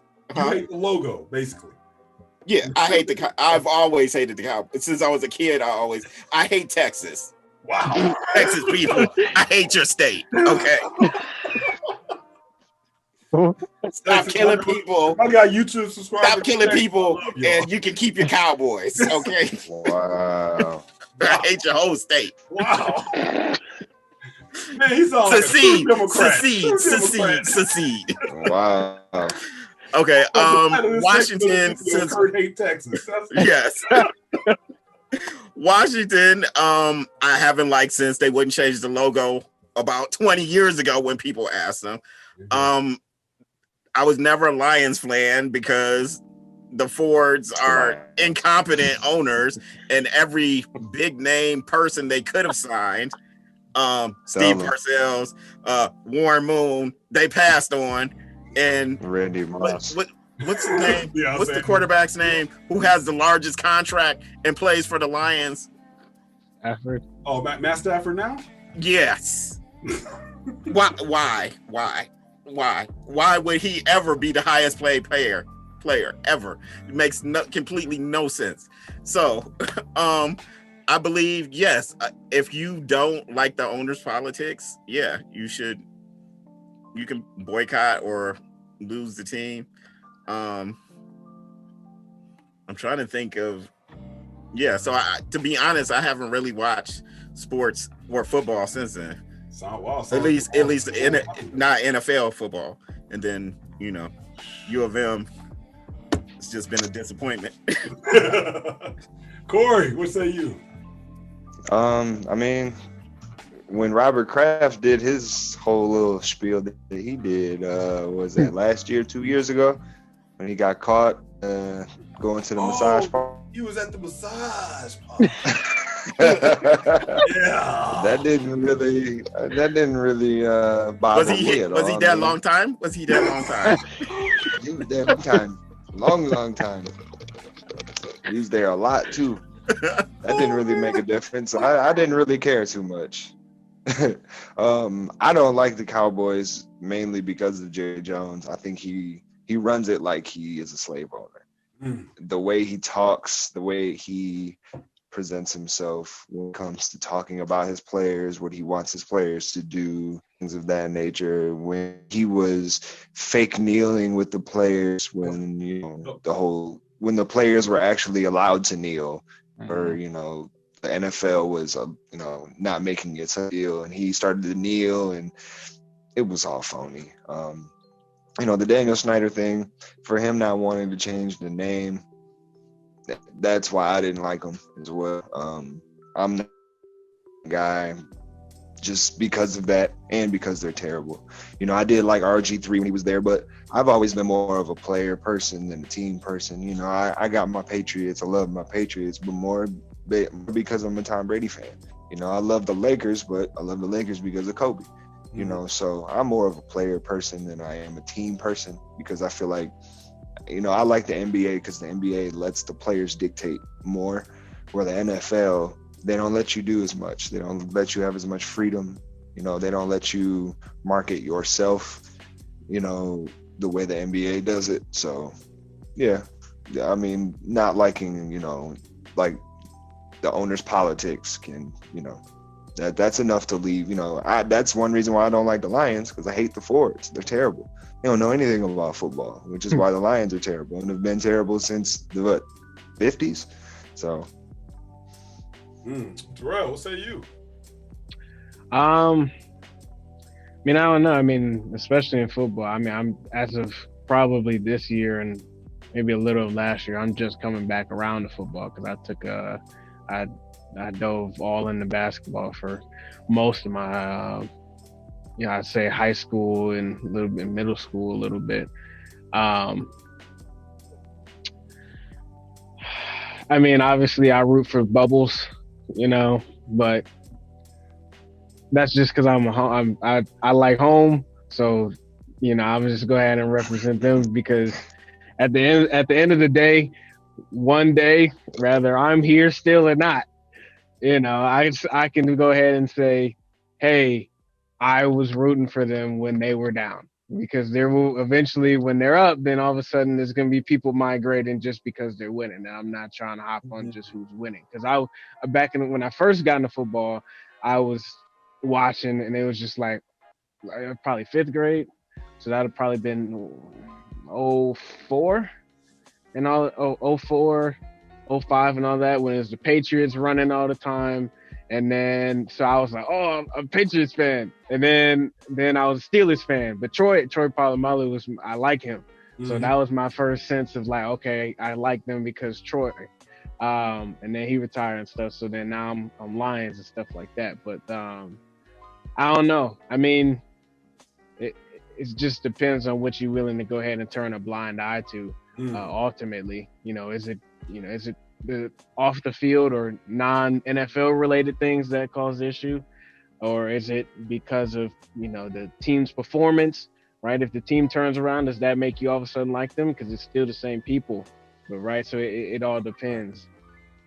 I like that, because I think that's that element that I think we can throw in there. even if the team wins, I don't care if Dallas starts to win, I'm never going to be a Jerry Jones fan. I'm never going to jump on there. It does get tricky, let's say, like you did, Corey, if my favorite player, let's say, went to the Cowboys, would you all of us, if Tom Brady decided to now go to the Cowboys, which is possible, it's possible. If Tom Brady went to the Cowboys, would you become a Cowboys fan? Probably not, honestly. I would root for Brady and hope that Brady has success, but I couldn't. You wouldn't see me go buy a Tom Brady jersey if it was a Cowboy jersey. You wouldn't. I can't. I don't support the Cowboys. I believe you. No, I don't support the Cowboys, man. Over the years of watching how Jerry Jones runs his organization, I don't like the Cowboys, man. I do not root for the Cowboys. The Lions playing the Cowboys, I'm rooting for the Lions. You do have personal experience going to the stadium where you couldn't go to you couldn't experience the stadium. And that's another reason, for those of you who don't know, I play semi-pro football, so we went down to Dallas last January, and we were able to play at AT&T Stadium. And Jerry Jones basically said, no, you cannot take them on a tour of the stadium. We basically were allowed to go in, play, and get out.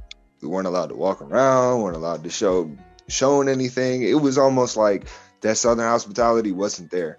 And it was just because of Jerry Jones and his ego and his money and all that. And he rubs me the wrong way. I don't like his slave master mentality. He kind of reminds me of what's his name from the Clippers a few years back. I was about to say Donald Sterling. Yeah, and that's what Jerry Jones reminds me of, only he's not dumb enough to actually come out and say it. And didn't you say when you went down there, y'all had to practice, get dressed, everything, and then walk into the stadium, play, and then hurry up and leave? You didn't get the jumbotron, didn't get anything, right? Pretty much. The game before us, or the game after us, they were allowed to get dressed in the stadium, which didn't make sense to me. But we had to get dressed and everything in the parking lot. Was that probably going to be an extra fee? That if the league, if your league would have wanted that, you can pay? Because they'll say it's not free to run that big massive scoreboard. So is that something they charge extra for? I'm pretty sure you probably had to get charged for it, but we couldn't even get ready in the stadium. Like the sideline was so wide that there was enough room because from the field to the stands, because there's suites right there on the sideline. There's a lot of room. We could have got ready on the sidelines, but Jerry Jones flexing his muscle. Right. Well, you flexing muscle. That's a good segue to our final topic in the last couple of minutes, because we can't leave this one off. But I'll just conclude with that portion saying I think it is time that we start thinking about our loyalty. Now that we can find out what these owners do, these owners always use us when they want to move the team. I was in Vegas last week. To see the Raiders there was like, wow, the Raiders. And I will say it's a natural fit. You think Vegas Outlaws, and now you have the Raiders. Las Vegas Raiders, they kept the colors. Everything is the same. Everybody's around there walking around with Raiders jersey.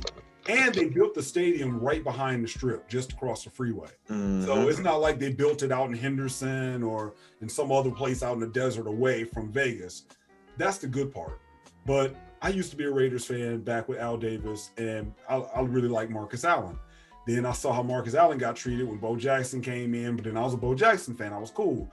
Then I just really hated how Marcus Allen, basically Al Davis put him on punishment. I don't remember if he was like dating his daughter or something. That might have something to do with it. I forgot the story, but I really didn't like how he treated him. But then, that's what took me off the Raiders bandwagon. And so I think of the Steelers, like you, Terrell, I became kind of more of a Steeler fan because of the Roonies. We have a Rooney rule in football to this day because what they were trying to do for black coaches. And now look at Mike Tomlin, 10-0. They kept with him. It's like, these are the kind of owners that I think I would like to, tie myself with. Donald Sterling was a good example. I thought about him, but are there really any genuine Clipper fans that support the Clipper logo? It's like, who's really a Clipper fan? Yeah, I know my owners are racist. It was easy for everybody to throw Donald Sterling. Oh, I hate him because nobody was a Clipper fan anyway. But I think if Jeannie Buss would have came out and said that, There she you would have go. probably still got the same. She would have probably got the same treatment. Not as much, but yeah. And it probably wouldn't have been, but it wouldn't have been that real hatred against the Lakers, you know, because it's like people still love the Lakers. We had this with Marge Schott in the Cincinnati Reds when she made a comment. Basically, I think it was like she said something to the effect that Hitler wasn't bad. It's just his ideas were bad or something like that. And that was when Marge Schott lost her ownership with the Cincinnati Reds. I think this was back in the 90s. And so that was one of the few times owners really got held accountable. But you mentioned flexing muscles. Let's end this, and we'll talk about this more next month as we get ready to wrap up and move into a new year. But I want to know, fellas, what y'all doing to get in shape? You gaining weight during COVID? You know, I don't like to start my New Year's resolutions on January 1st because that just means they're going to fail. I like to start my improvements in November and December. So I want to throw it out there. I plan on making 2021 the year that I'm going to be in the best shape of my life. At 51, I want to be in better shape than I was at 21. And I've already taken some steps to make that happen. What about you guys? Any fitness goals? That's going to be a big focus of mine. Do y'all have any in the year coming up? Kurt, we'll jump back to you first. Not that you're the oldest one here. I'm just saying, I mean, you know, it was your turn to go first. I have zero motivation. I can't go to the gym. Of course, I'm in Michigan. I can't go outside right now. I just bought a dip pull-up bar. I think I've done about 2 pull-ups and about 15 dips in the last 2 weeks. Is the coronavirus is depressing, and I just can't get motivated.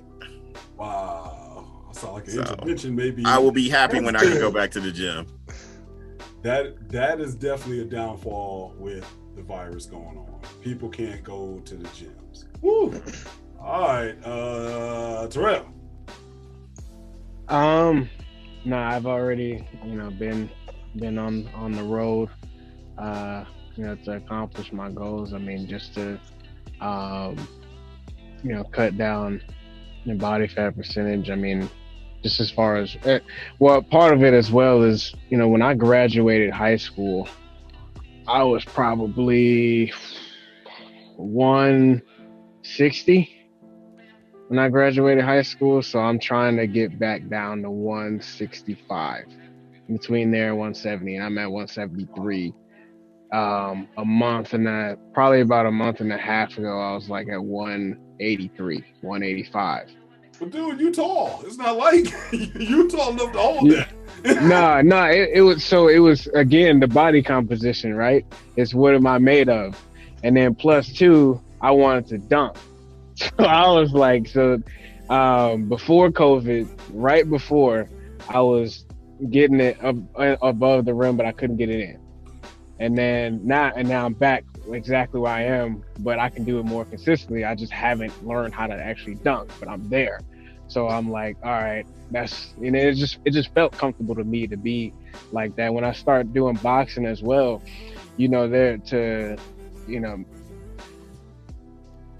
wife doesn't want me to go ahead and actually compete, in which I understand and stuff like that. But as far as even training the amount of cardio and things like that, me being 6 foot, they would try to go ahead and still cut me down to probably about 150, 155 and stuff like. I could imagine. I wouldn't. They wouldn't. More than likely, they would cut me down. So, especially since I can get down to 165. And if I sat there and start doing different types of diets, I can get down like that, and that's what they would probably have to do. Wow. If I were to do it. So then I start thinking like that, and I'm like, okay, I'm not going to go down that far, but I do like the mobility I have, the flexibility I have, and stuff like that. And I don't necessarily want to lose that, especially being more basketball minded and not football. If I was football, then it would be different as far as what I'd be quote unquote training for. But no, I plan to definitely cut down and look like Corey one day. But there you go. He alley-ooped it over to you. Hey man, I mean, I was just talking to somebody about this the other day. If you look at the 31-year-old guys that I graduated with, they don't look so great. So I pride myself on the fact that I have a dad bod, but it's a nice dad bod. I'm not I'm not out here fat and sloppy. I'm still actually pretty strong. I still look good. So my biggest thing is I am starting to get that dad stomach. I think that just comes with me as much junk food as I eat when I'm on the road working. So I think I need to definitely cut that down. My sugar intake is way too high. I eat too much sugar. I think that's my biggest thing. But yeah, I just want to maintain my fitness. I'm in between 175 and 180. That's usually where I range. So if I can get up to 185, that'd be great. Because I still play football. So if I can still stay fast and stay at a good weight, I'm good. So I'm just trying to look good while I'm in my 30s, because I know when my 40s hit, it's all downhill from there.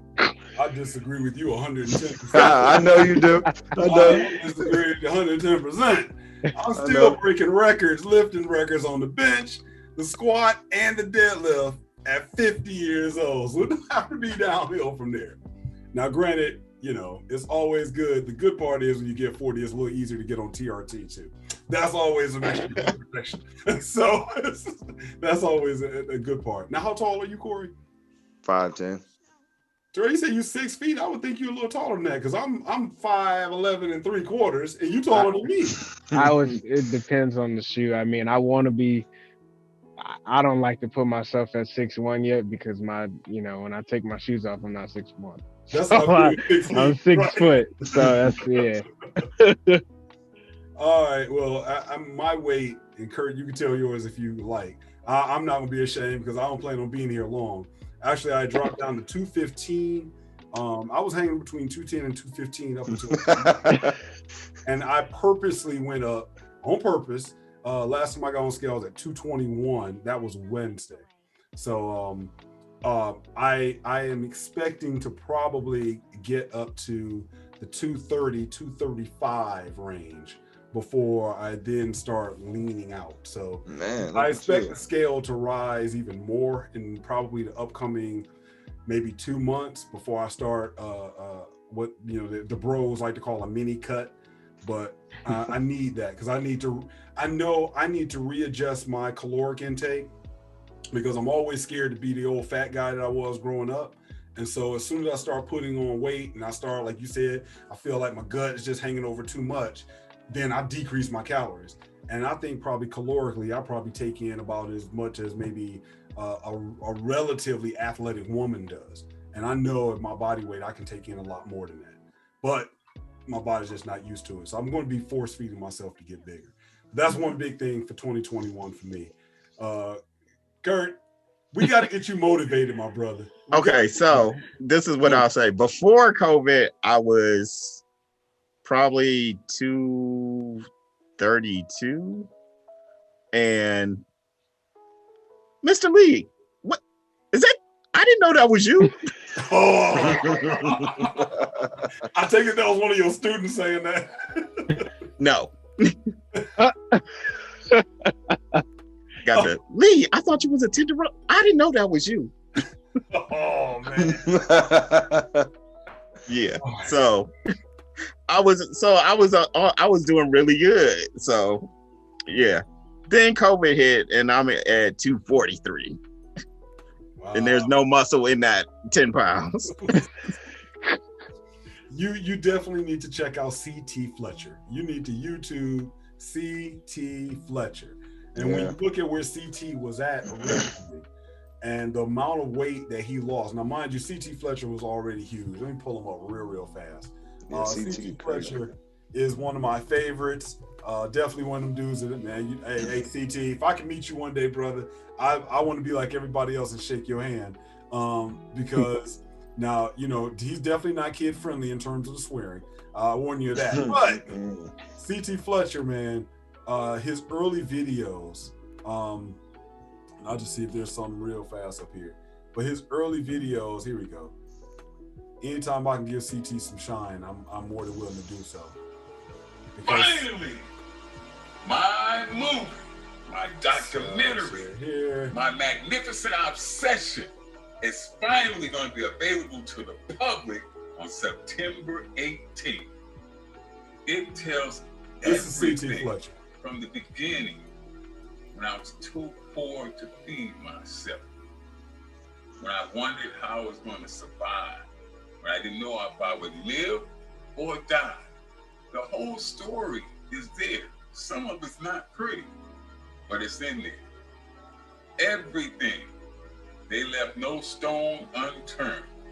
The complete life story of CT Fletcher is available today. And when you see CT Fletcher, this is what he doesn't look like this now, but that's after a long road of recovery. Because CT ended up having a lot of health problems where he had a heart transplant. But, you know, needless to say, if you watch his videos and don't get motivated, something wrong with you. Something wrong with you. Because, I mean, he'll be in here lifting his own self as well. I'm trying to see if they got a shot of him lifting. But, yeah, he's not working out in this one. But anyway, point is, man, yeah. If we can get you on some CT Fletcher stuff, I think you'll appreciate it, because CT Fletcher will motivate you, man. He'll motivate you. But point was, CT used to be real big, and he was fat, but he was a big power lifter. But he kept that mass and dieted down. And when you look and see how his physique turned out, I think it's an inspiration for all of us who want to diet down and keep that muscle mass. But mind you, he was always a power lifter, always lifted heavy. He just used that weight for leverage to lift a whole lot of steel. So that's the good part about gaining weight, man. So we're gonna get you motivated for 2021, Kurt. We're gonna get you there, bro. Join me. Join me. But straight up, you're right. I mean, them closing down gyms and stuff around the country. I'm fortunate enough, obviously, here in the AZ, where I can lift in the garage. But you know, I'm mad. I'm paying for a gym membership that I can't use much of the time. They're extending it. But still, I know I'm not going to get everything that I've lost. I've still lost money out of the whole thing overall, because you go to the gym, you got to wear a mask. And I don't know, but you guys know it's pretty hard to do 20 rep squats or anything where you're going to be doing some serious breathing with a mask over your face. So, Kurt, overall, so let's go around here real quick. If y'all had to give a goal, put it down here now. You got to give a goal for 2021. What would your goal be? Whether it's weight, body fat percentage, body type, I don't care. Kurt, you first. Probably to get back down to 235. 235. Terrell, you. 165 body fat percentage, below 17. There you go. Corey. I would say increasing my stamina and getting my abs and my core together, my core body together. You know, when I say my stamina, I definitely mean like as far as when I'm working and when I'm working out or really doing anything, not getting winded as fast. So we would call that in the exercise field, improve your VO2 max, improve your cardiovascular system. Mm-hmm. Yeah. Got it. Me, I want my body fat percentage to be under 15%. I'll just summarize it here. I want to see abs for the first time in my life. That's all I want to do. I just want to see them. That's all I want to do. I want to see them. Know that they're there. I think they're there. I don't know for sure, though. I just want to see them. Without having to flex. That's the thing. I don't want to flex my abs. I can't even flex and see them now, my man. Oh, man. See my abs. Oh, man. Yeah, see, that's how it is in my world. They just don't know, man. They just don't know. Exactly. I'm keeping the keg. All right, fellas. Thank y'all for tonight. I appreciate it. It's been a while. So let's do this again before the end of the year, of course, so we can make sure we're on track for 2021. So as they always say in YouTube world, y'all, like and subscribe below. We always gonna be back with some more content talking about what's going on in the world as you get all kind of different perspectives on here. With that, I'll holler at y'all later. Peace.